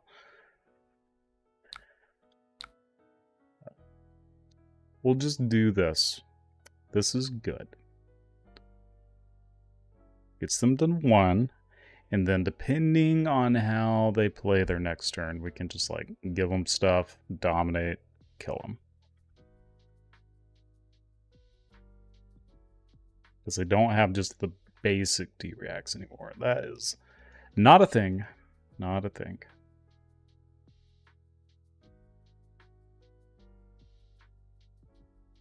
Yeah, you gotta think about it.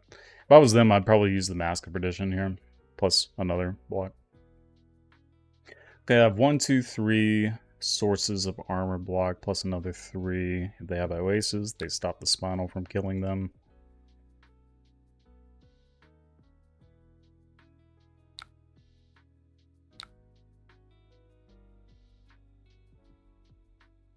Yep. Okay. There it is. That is the line. Boom. 6. This will get 2 cards. And in this case, there's not really many things that I'm like super scared of. Cut to the Chase would kill me if I don't block, so I should probably block. Ooh, this is good. It might be another D-React style thing, so like I think I just give this and then here and here, and because I have a Surge, I can dominate the Spinal.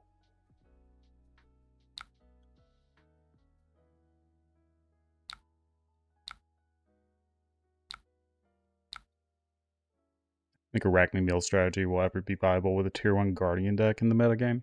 It is hard because like all of our cards deal so much damage and we're using less actual card to get cards out of your hand. It's just like the mathematics behind it when it comes to fatigue rate. It's like Guardian will never be out fatigued. Well, I take it back. Like Tree Frog Dash could do it obviously, but that's like a whole different like style of game plan.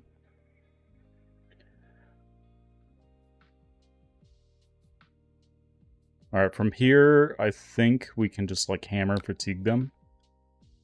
Just because they have so little cards. This is an Oasis. They go up. Go back down to 2. Solid.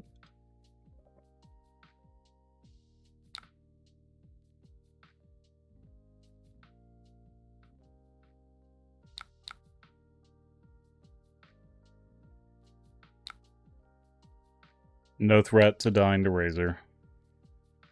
So we know they play. Oh, okay. Well. Is this enough, opponent?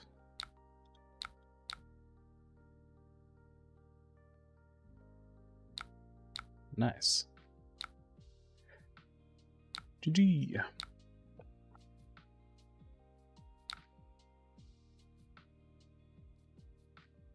was a good game. Good back and forth. I like those styles. All right, one more win on the leaderboard. Let's get back in there. Get in the queue. Right back up. We'll see if we can play like just a couple of more. I was aiming for 5, but if it starts to be a little slower, I'm probably not going to play against another assassin. Somebody joins with assassin. Not gonna mess with that. We'll see. We'll see. We'll try it. I actually do want to test this a little bit, just because with the extra AB, I don't know if it will matter at all. I also probably just play this extremely poorly. I can post the deck list in the stream description, so I'll do that in just a little bit. But if you want to go ahead and find it, this deck is literally just Michael Fang's list from the 10K. That's it. So just copy paste, do your thing. So here, I feel kind of dumb wanting to dominate, but like, then again, if I can just like get the value out, I don't know. Maybe if I pass turn. I'm going to pass priority. This is it. Big brain. Big brain. I'm going to pass priority. Let them start zooming.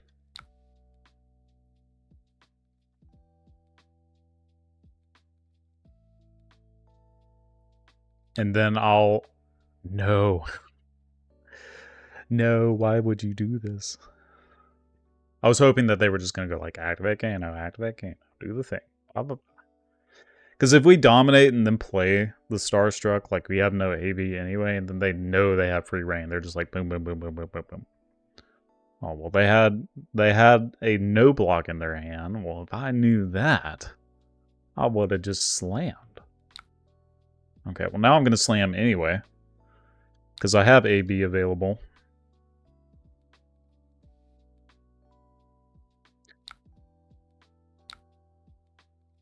We're going to keep the big Numby card in our hand, just in case we draw like a Rousey Ancients.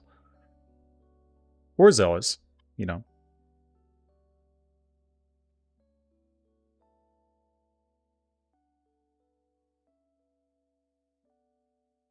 Here it goes. Here he goes. Oh, I'm drawing a bunch of rats, I see. Aether Flare. That's pretty good. I'm going to stop that one. I'm going to stop that one. I don't like that one hitting me. So that's just free value for them. Take the whole thing. Oh, yeah. Oh, yeah. That makes me feel good. Real good. We would have drawn the Rouse again. Just look at that. Oh, no. Actually, this is solid because we can use the AB for this. Yeah, you like that? They only get the 2. They don't know. They don't know that our hand sucks. So we just smack them with a 7. Keep the 1 card in hand. They're like, oh yeah, they want to keep the blue so they don't just die. And it's like, obviously, yes, opponent. You're smart. You know that I'm... Okay, they have Sink Belows. Alright, we'll keep that in mind. I should have kept the other card for the Dominates. Sink Below is like kind of common for Kano nowadays, right? So it's not like a complete surprise. I can dominate. Excuse me. I can dominate this this Choke Slam, Sonic Boom. They are buffing, so I'm just gonna AB3. AB3. This guy. Should have pitched the other one. Because I have a Rousey Ancients on the bottom. It's not going to go to second cycle, probably. What? Well, it might. If they're playing a bunch of Sink Belows, they're not going to be able to do a whole bunch. So they're Aether Wildfiring me? You are rude, sir. Rude. Well, now I have to stop that. But lucky for me, because I know they're on Sink Below, I can just go, yeah, 7. Arsenal this bad boy. And then have it ready to go with a pummel. Like, next turn. Maybe. Maybe something. What does it say? Name a card. The name card can't be played until the start of your next turn. If you're royal, that doesn't matter. So, this is like for Oasis, right? It's like basically just for Oasis. Just in case the Bravo is legitimately trying to like AB5 fatigue them or something crazy. Got a Blazing Aether. So that's 2 combo pieces out of the way. This hand is something. Alright. Non-arcane or small arcane. That's what I need from your side. Just big chill. Chill out, bro. It's a Sonic Boom. That is unfortunate.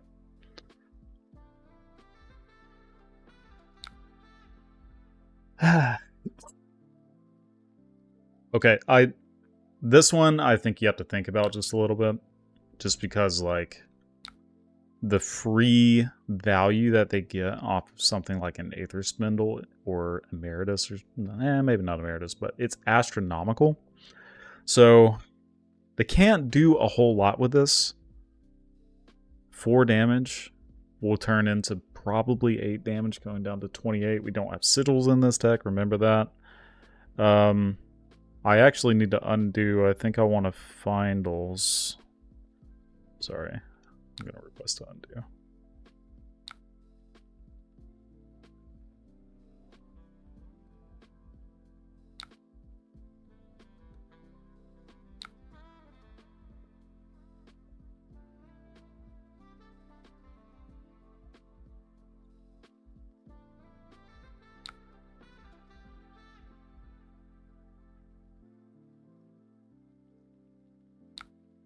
So I'm going to use Tunic. I'm going to use Crippling Crush.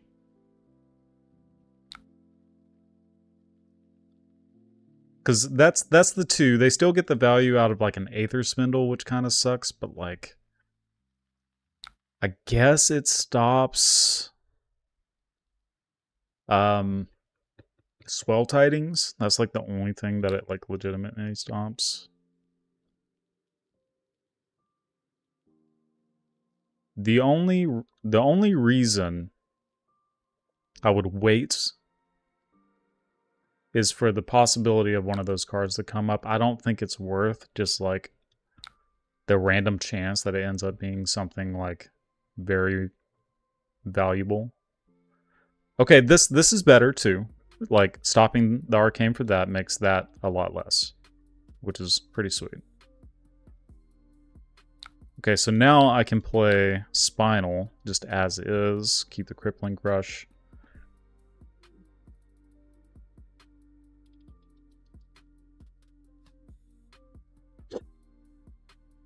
If we have to, for whatever reason, we can pitch this Crippling. Okay, that's their second Sink Below. That's 2 out of their like 4 dead cards. Because I know they play like Eye of Ophidia. This hand is unfortunate, but that's okay. We'll end up playing this Crippling Crush depending on what they are doing here. Alright, well maybe not. If their hand is insane, then it's insane. Okay, it's just a pot. We can deal with that. We can do it up. That one's worse. That one is significantly worse. And it's only 4. Maybe I really wanted to Arsenal this, but that's... I don't think we do that.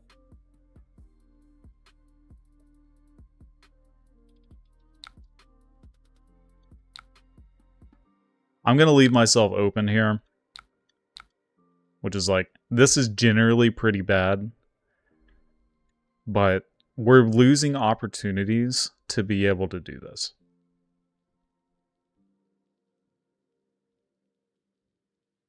So we could just take, we could explode right here. I think this is very loose on my part, but the risk to reward is like pretty high. Because if we can survive this without taking a ton of damage, I think we have a shot at winning this game. And I think you have to kind of take some of these risks against Kano. And just hope.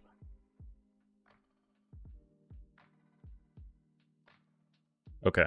They got a Wildfire. Don't do it. Don't do it.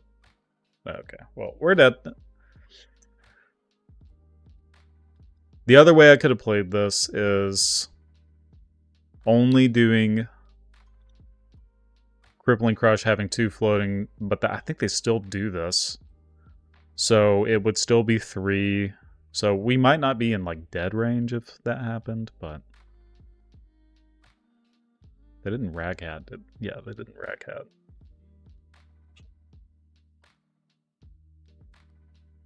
They had been sitting on the arsenal for a while, so it's pretty obvious that it was likely a Wildfire.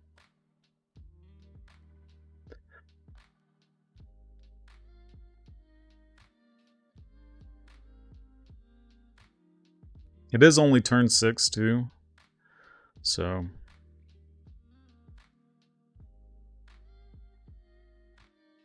fun. We might not be dead here, unless they get their last card that's on top. It's a blue. Go there. Put it on top. This has to be like a tome. Or a blazing would be pretty good. It's a tome, okay. They draw 2 cards. They know exactly what they are. It's more blues. They pitch blue. It's Eye of Ophidia. You know, add insult to injury. Next thing, maybe another tome. Draw some more cards. Now, like, we are just super dead. That was a lesson in lava. Yeah, so regardless, we're very dead. So then they get the blazing, pitch the blue, play the blazing, and yeah, that was good. Good combo from my Kano opponent. Now we can maybe evaluate this here, right? So if some of these cards were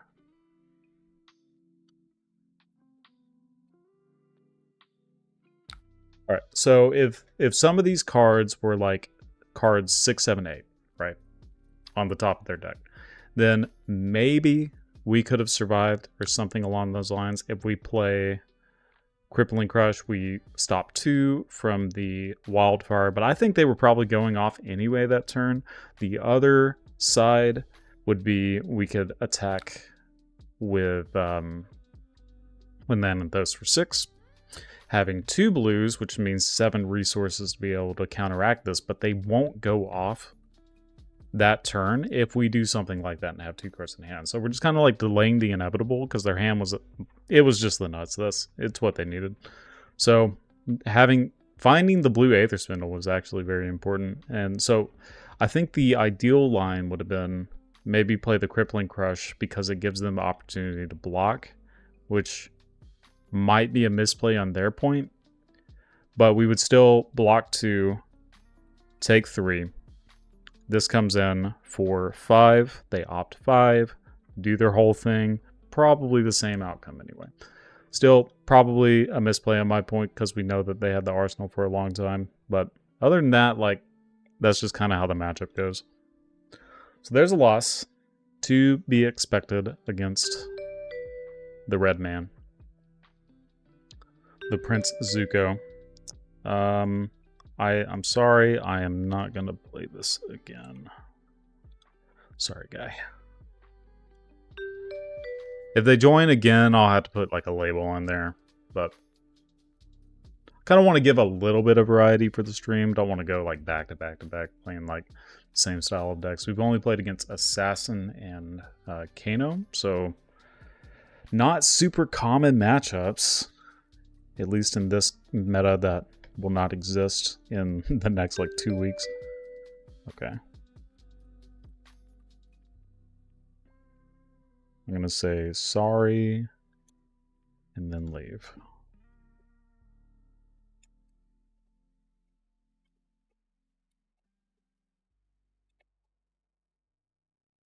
Maybe I'll look for a request on that's probably them, to guess.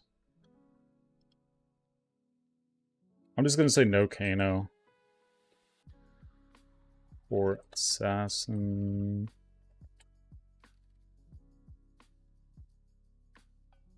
We'll see what happens.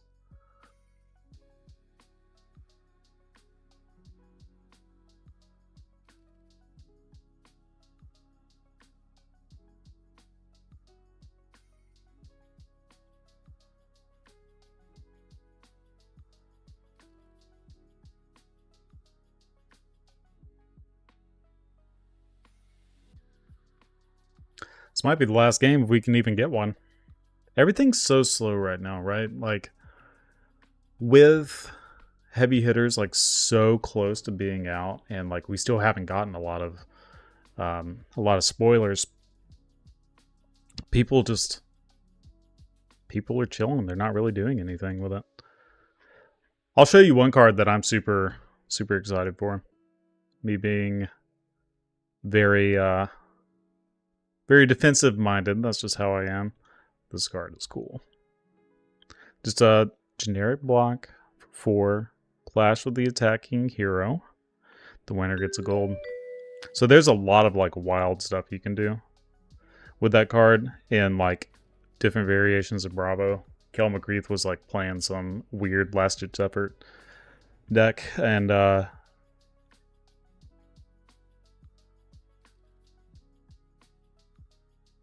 didn't mean to say good game. Hopefully they don't take that the wrong way. But yeah, like this weird last ditch effort game where he's playing like a bunch of like draw card effects and whatnot. And I mean, it's kind of cool.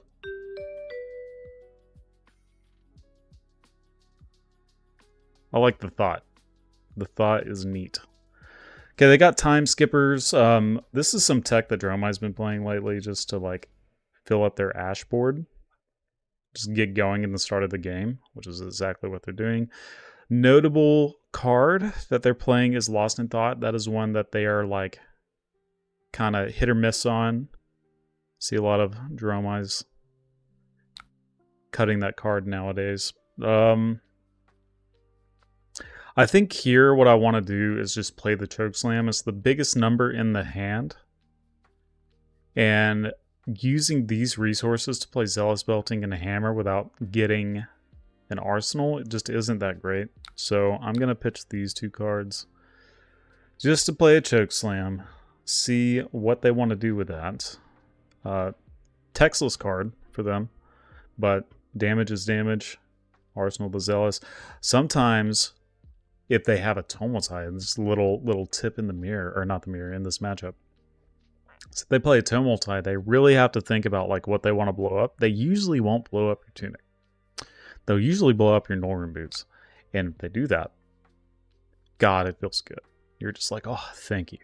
I needed that tunic. You just like ignore their arcane and just go ham. Smack their face.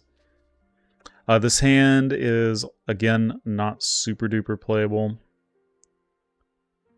So they can't buff this because they took the Chokeslam. Draw a card. No way, they don't have any like floating resources or anything. So maybe we just block with 2 cards, keep our life total like decently high. Keep the armor, no reason to use that. Play the Command and Conquer on this turn. I know we're getting rid of some very valuable cards here, but I'm trying to open up an opportunity to be able to play the Zealous Belting. If we draw a Pummel next turn with 2 blues, the Zealous Belting is like actually insane. Okay, they are going to be good on Ash for the rest of the game. But this demands some respect from you, unless you just hate your card.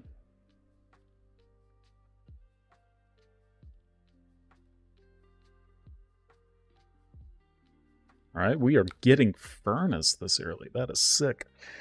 Curious why they wouldn't Seeker's Mitt there, unless they just need both cards to play something like Kylori or something along those lines. This hand is a 1-popper hand. It's not great. Okay, it's a Remembrance. They could have used Seeker's Mitt to pitch the Remembrance. Probably would have been better. But I'm no Dromeye main, so... this, I'm going to just... I think I might go crazy here. Just go bang, bang, bang. Play all the stuff. We got so much Gogan in this deck. Surely we'll draw some more when we need it. Oh, dude, they need their hand. We're going to punish them for that. Go again. Oh, yeah. Oh, yeah. Big damage. Their hand's insane. We already know. Jeez. Okay, well, buckle up. We'll see how we get destroyed.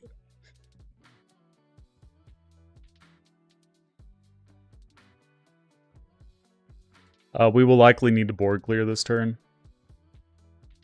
So that means we'll be arsenaling this, popping some stuff, and then attacking whatever they play. They played another tome. Okay, this makes more sense why they weren't blocking. You know? I get it. I get it. They have like no defense now on their armor, so as long as once we pull tempo, we should be okay.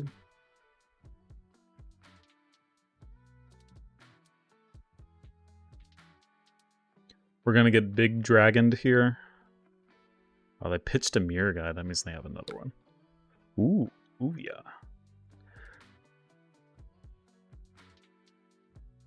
I am definitely gonna clear that if they give me the opportunity.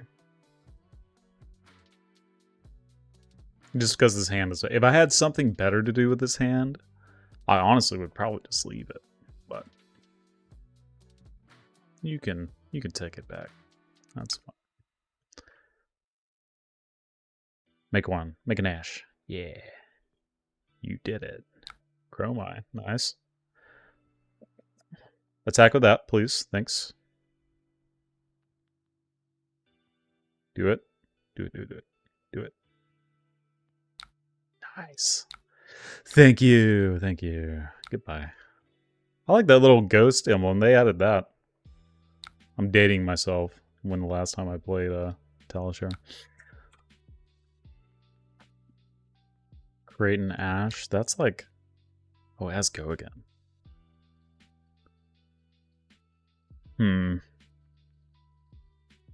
Like, I want to kill this Uvia, I think. So if that happens, I'm taking 4 damage to do that. Is 4 damage worth clearing an Uvia? I think it is, just in this situation. This makes an Ash. The Ash generation isn't, like, important. If they just throw their Uvia at me, that would be awesome. Okay, they're not. They are smart enough. Bravo, dominate, put the fear of God in them for a second, and then kill your Uvia.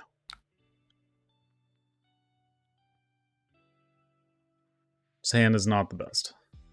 What's up, Seb?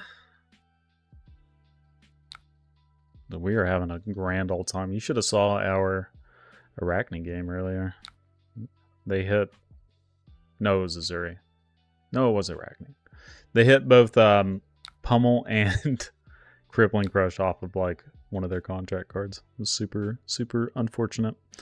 This hand is nutter butters if we can keep it. This hand is ridiculous, actually. Because we get to go Rouse into CNC Pummel. Oh my god. Okay, well, we have to stop that. That card does a lot of damage. If they attack with that, we're going to have to say nope. No thanks.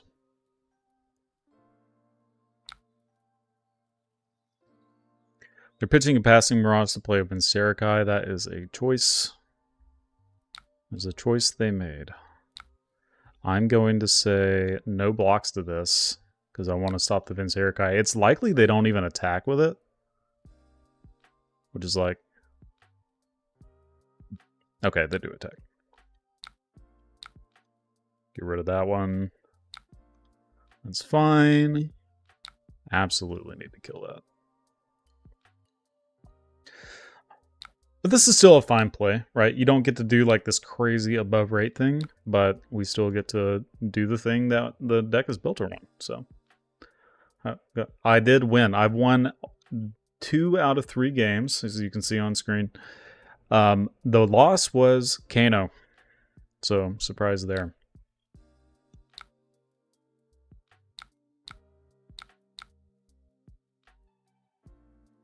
Nice. Got a little Themi action in the bin. Hand's great. Big popper. Does this count against the dragons? I think it does. I think it does. I think this is probably better than Arsenal, so we'll block with the Spinal. Maybe. The Spinal's easier to play. I'm going to block with this. Raging Metamorph. Yeah, so far we've played against Azuri, Arachne, and Kano, and now it's Dromai time. Ooh. Ooh, they're just letting us have it all. Have it all. I'm not like super concerned about that. It's honestly it's kind of annoying. So maybe I should be concerned about it. I can't play Starstruck, so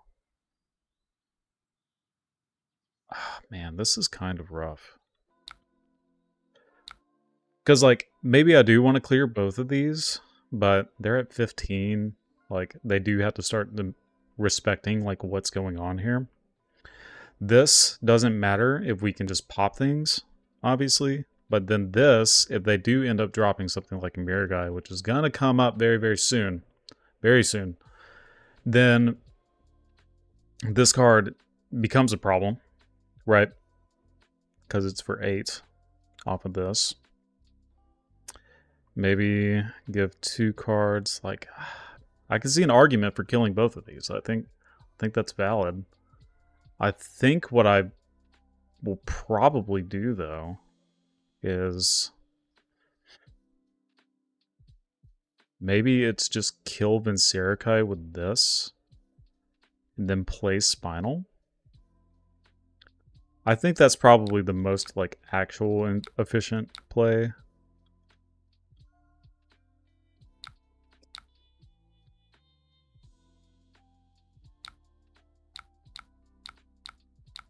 Just ignore the aura for now.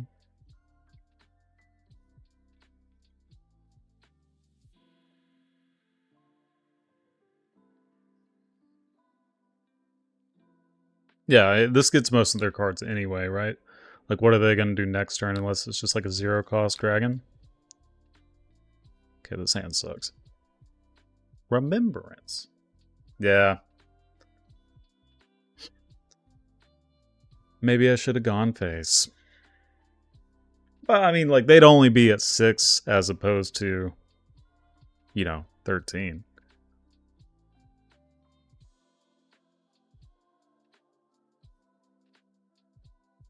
Yeah, this hand is just, like, not good.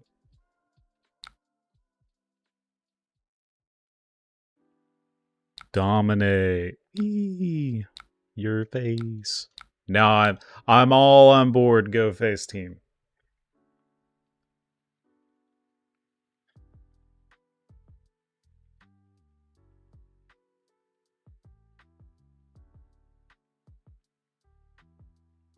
Just in time. This, funny enough, this card works against the new card, whatever it's called. Oh no, not like this. Oh shit. This could be bad. This could be really bad. No. Is there a way that I can... Well, I'm gonna pop this. What if I, like, block a crown? That's dumb. There's no reason.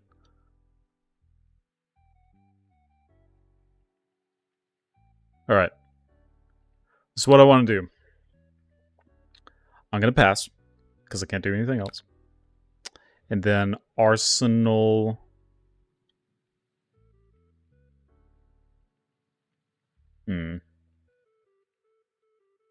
This is hard to play. This is easier to play. We'll Arsenal this. Okay, this hand's great. Yep. Ugh, you dick. They might get rid of the Zealous Belting,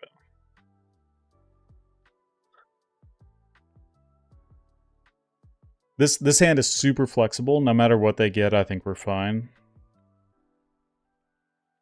If they get Zealous Belting, then we still get to go, like, E-Strike Go again and to kill, like, Pierce Reality, I guess.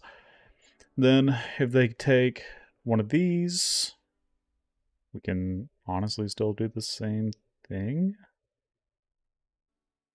Yeah.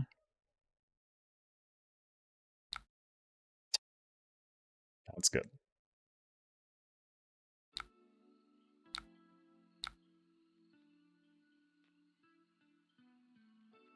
Yeah. Just do that. They attack with their Ashwing, that's fine. We take that.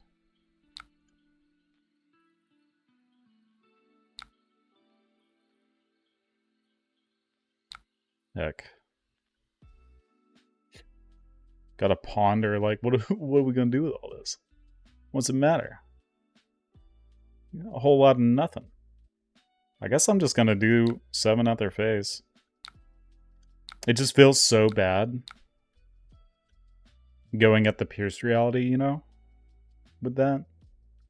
Like, if I had no Arsenal and no Ponder, it would be super good to just, like, go at Pierce Reality, draw a card, Arsenal, whatever we get, being able to, like, Crown of Providence or something. Like, I don't hate that. That sounds great. Love this. Super into it. That looks like a no blockers. And this is the thing, like, Pierce with these cards can be, like, really scary. But it is just damage. So, break the embers is good, too. Yeah, this is a no block town. No block territory.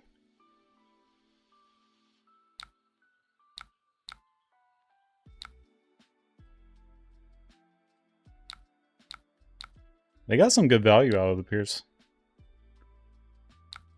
Like two value. They got a lot of remembrances. Got all three.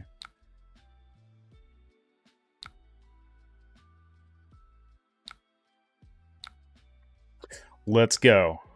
Give them the business. Bang, bang. Pummel that. Shiz. Pummel it up. They won't know what hit them.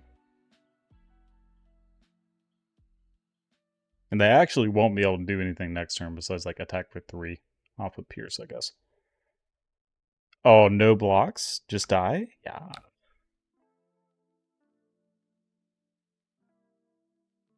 Okay, let them use that. Let that resolve. Pummel City. Let's go. Boom. Are you dead? They are not. They have the Seekers. Well played. All the way to 1. Now, they are just dead.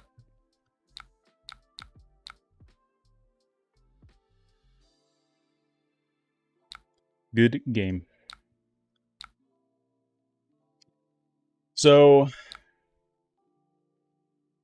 it ended up not mattering killing the Vincera guy because they didn't find one of their Phantasm stoppers, right? The Mirror guys or Passing Mirage or anything like that. But I still think it was probably like better to be conservative in that sense. I mean, we're only at 24, right? Like, it was fine to just take a little bit off.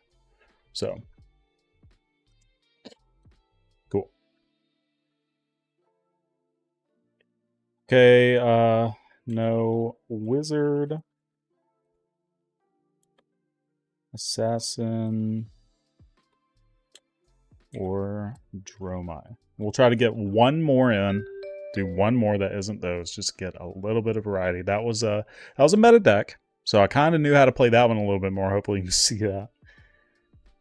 That matchup hasn't changed a whole lot. Besides the Chroma does. I think you do have to just be fast.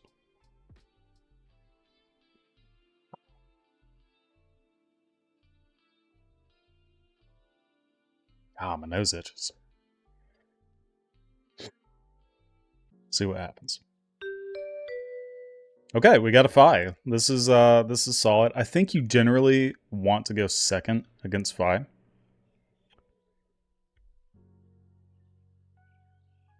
Like, yeah, you have some good turn 1 plays with like dominate stuff, but you are playing a bunch of D-reacts.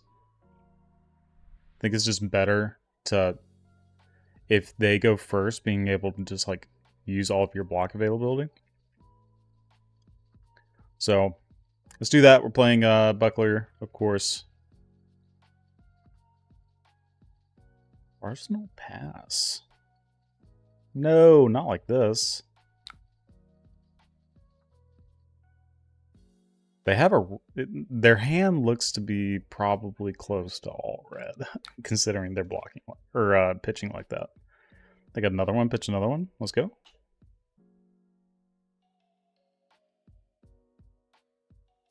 They got free damage. Oh yeah, they're like, yeah, free damage. That's enough. All right, let's get some armor or D-reacts from them. Let's go ahead and make it happen.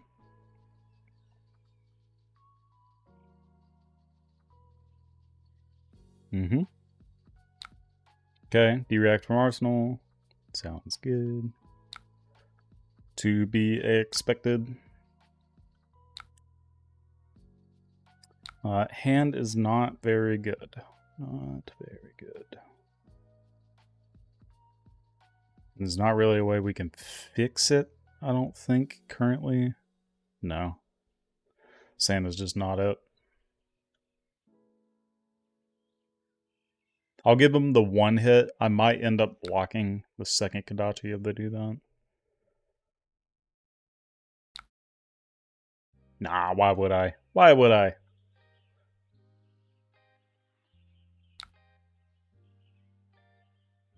Bittering Thorns, okay. I am going to sink below that. I'm going to get rid of Starstruck. Just keep this card, and then we'll end up blocking whatever is last. Okay. Yep, just value efficiency blocks. Hammer back. Arsenal Crippling. We'll have the resources to do it next turn.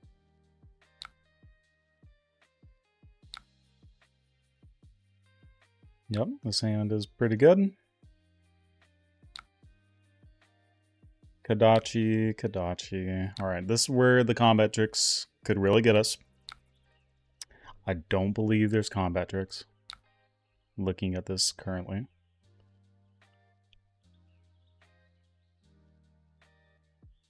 I'm going to give them armor. Just completely give them armor here. Okay, there's the combat trick. That is unfortunate, but, you know.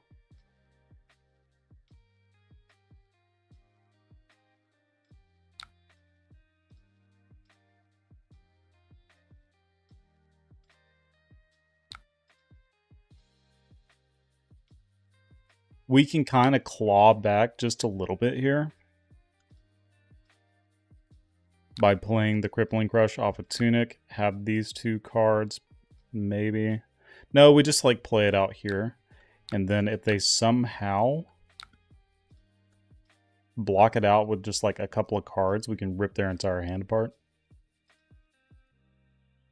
I could have dominated, but I don't think that's like super valuable at this stage.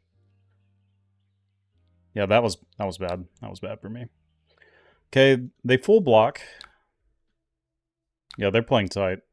This player knows what they're doing.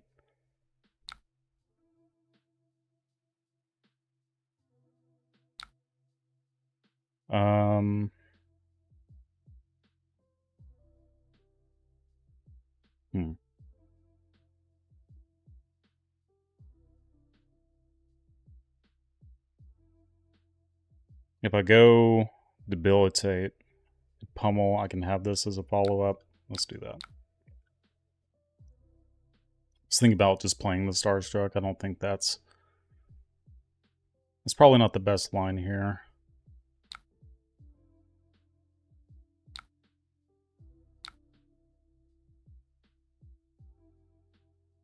Okay. Big damage swing. Can appreciate that. Okay, first one is 0, so we don't take anything.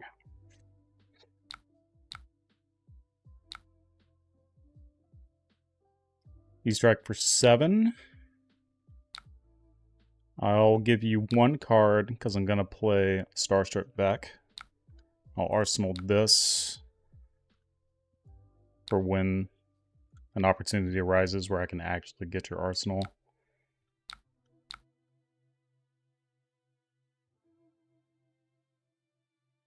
Now, that Ancestral was brutal. That was brutal.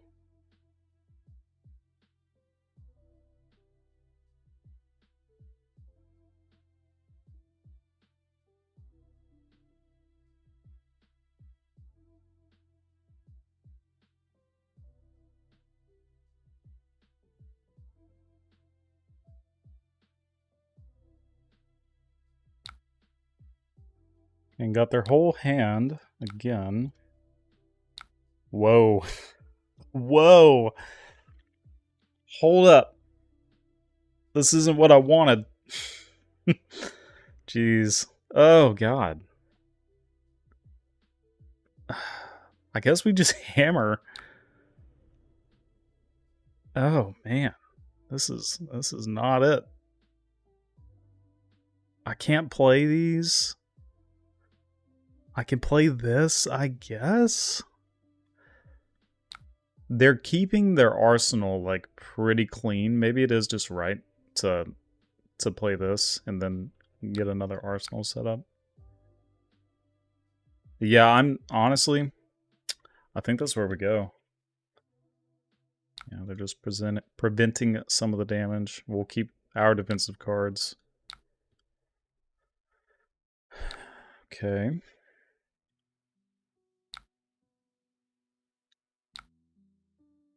It's okay taking these Kodachis because their last card probably doesn't do a whole lot. I can play Spinal, and that's probably just correct to do that here. Yeah, 5 card 6. Super good. I think I'll just play this. Because they let us keep the whole hand. I expected to have to use this. So I was going to play Choke. But, yeah.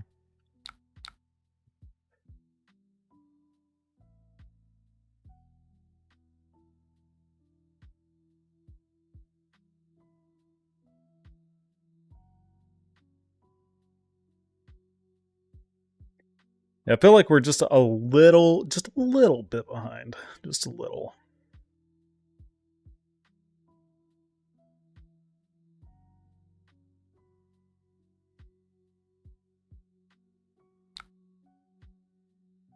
Alright, so...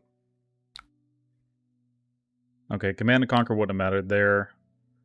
I was just kind of thinking in my mind, like, yeah, it would be the time that they got their D-React again, right? Ooh.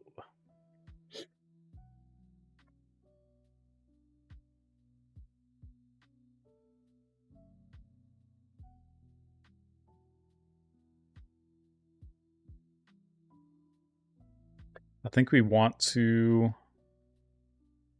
play Chokeslam next turn just to present something.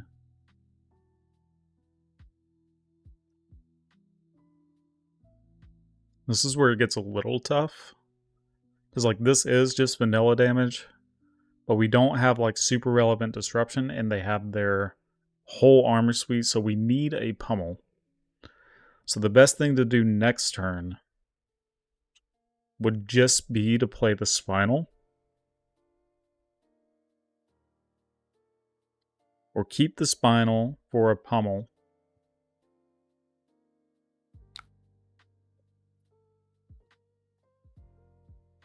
But if we do that, if we keep the Spinal for a pummel, we're using Tunic to be able to play the Chokeslam, right? So we're thinking about blocking with these 2 cards on whatever they're doing, right?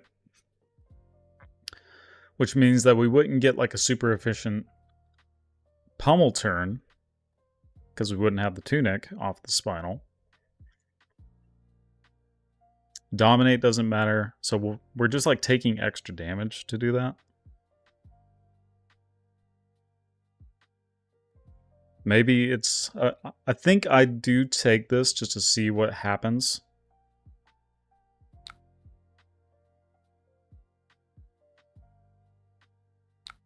Okay.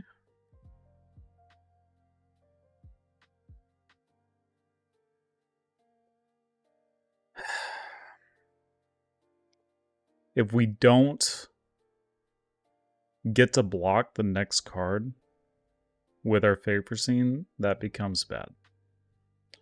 So, like, this is a pretty key decision here.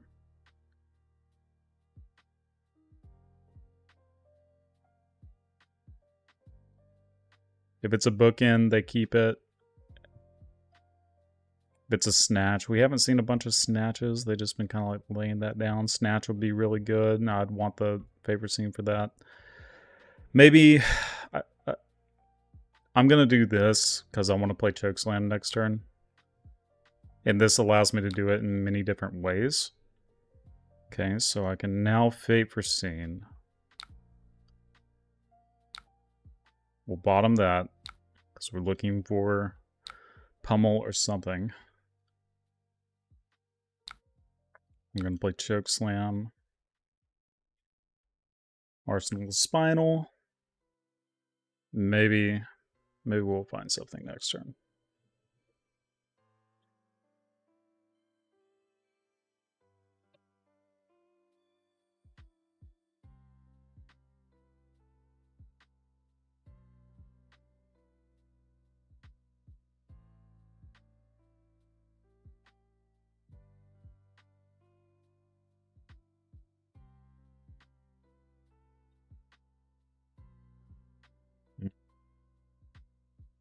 This has been a really good game.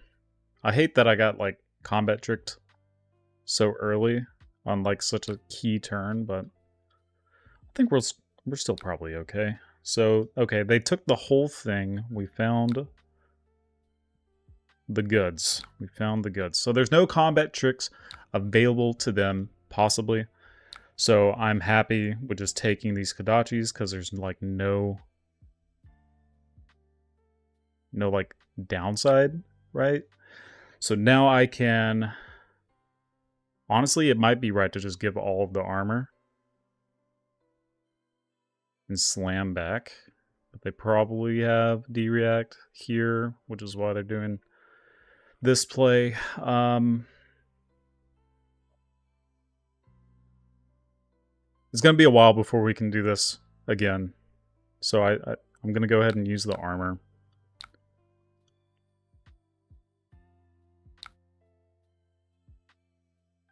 Honestly, we can get rid of... No, we just keep it all. Because we can dominate. Yep.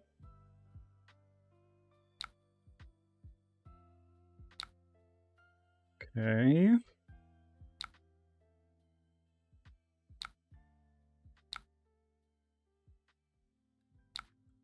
Very likely that they have defense. Very likely. Super likely. But we will probably be able to get 3 cards total at a minimum out of them. Meaning their 2-card hand next turn is a little bit worse. If they just let this happen, then I'm super happy with it. Okay. So that's great. This is what we needed. This is not what we needed. I think we sink below, get rid of Fate.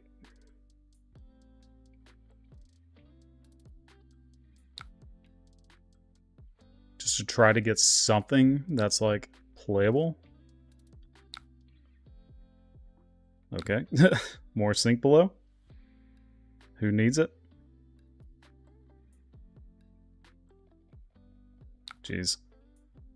Boulder drop is just more attack, so I guess we just play that.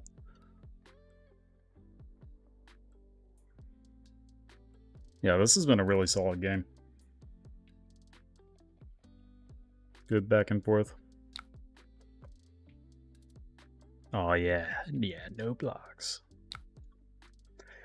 Surprise. Surprise. This hand is not great. Good thing we have sink below. Okay, we definitely take that. The next Kodachi I'm going to block with specific steps. Just so there's no combat trick availability for the Mask Momentum. Okay, that's pretty good. That is a downside that I was thinking about as well. Rid of you. Perfect. That's exactly what we wanted.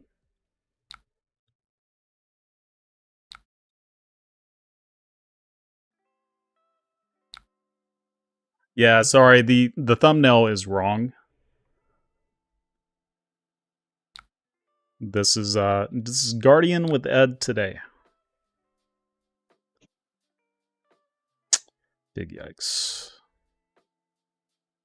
Big yikes. Okay. We're doing this.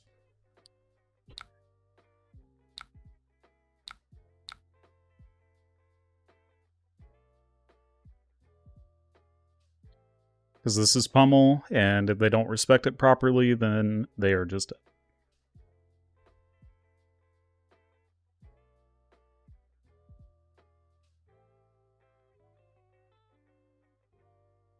Hey now. Hey now. This is my class. My class.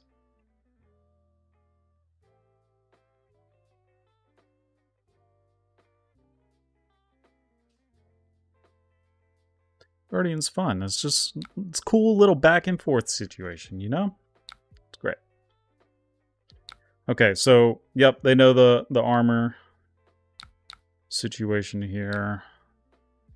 I can't block these. If they raise or reflex me, then I'm dead. That's cool.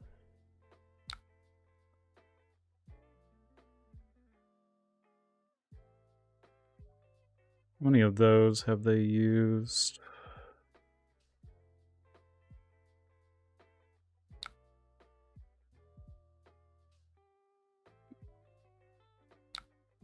I think it's time to use the tunic as block. Because we can't let them draw the mask. If they pass... Okay, that's bad. That's bad.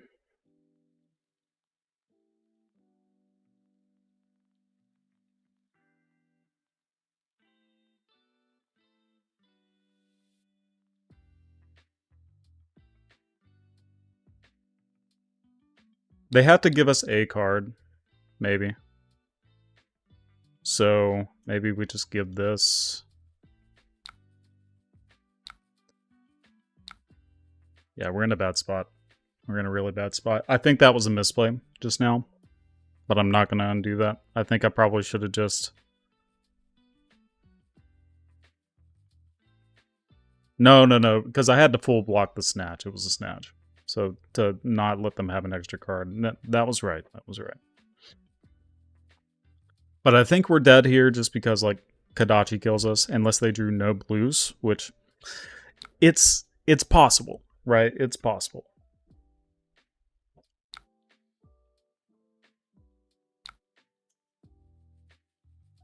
Okay, they have a blue. Surprise. Give them a card, and I think we're Kadachi locked now, so. They haven't played a flame all game. I forgot they even had that card. Yep. And that is surely the game. Okay, it's not. Well, now this is the game, so. Yep, Kadachi got us. I think it was a close game. We just got, like, super outvalued from that one turn with the Ancestral. Didn't have, like, a proper answer for it. And I don't think there was a way to, like, play around it either. But I'll probably do some, like, looking back at some of these games and post them on my channel, just kind of analyze, like, my plays and what I, like, might have done differently.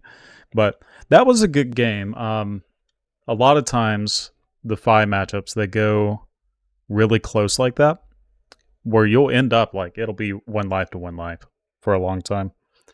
If they're on Emberblade, it does actually feel a little bit easier, because the Kadachi lock just at that stage, you know, as you saw, it was getting 2 cards. So let's go back here. I think that's going to be it for the day. I hope everybody enjoyed. I'm more than happy to chat for just a little bit, so I'll open the room for polls.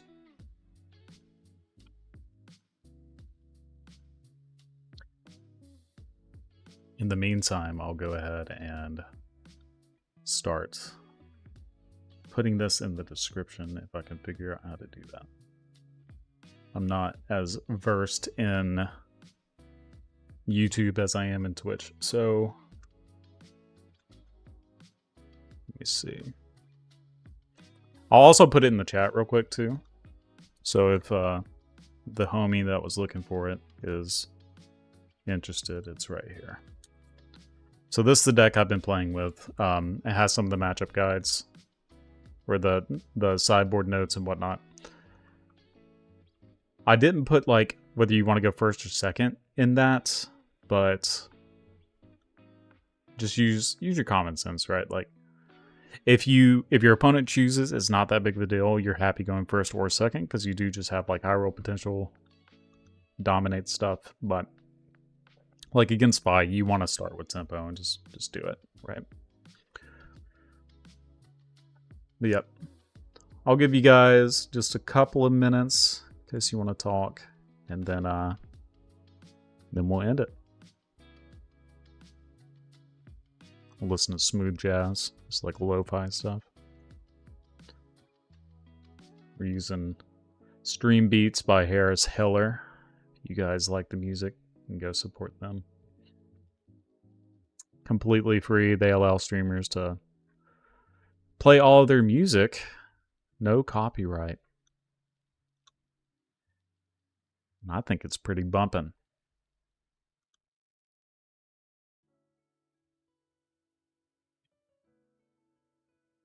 All right. Almost there.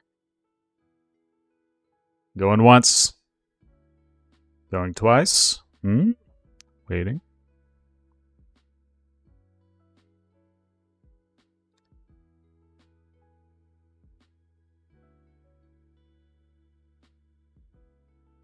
All right. That's it. I hope you guys enjoyed again. And we're going to try to do this every single week on Saturdays around the same time. 10 a.m. my time, 11 a.m. EST.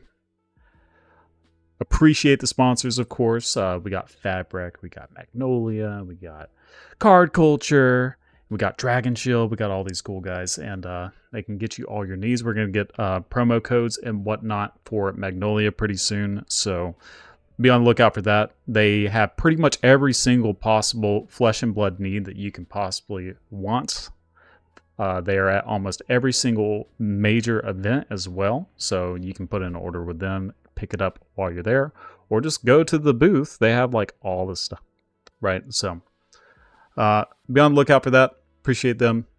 How do I feel about the Katsu matchup and trying to get better at it from the Katsu side? I think the Ninja matchup for this deck is pretty close. I actually do think it's slightly Bravo favored. You have to find spots like that Fi just did to where it's like that's big value extra damage source with the maximum momentum triggers. So the Bravo can stop all your mass triggers and stop like some of your combo lines at key points. I think you're going to have a hard time with this specific variation, but I do think it's close.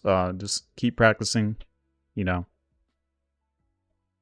I don't think you need to bring in any like weird deck, for instance, like maybe just your Flick Flags, right? If you are still playing those and sync blows and whatnot. But yeah. Well, I appreciate you guys, and we will see you next time. We'll try for next week. Well, week after that, because I got the tournament that I'm prepping for now. So, all right. See you guys.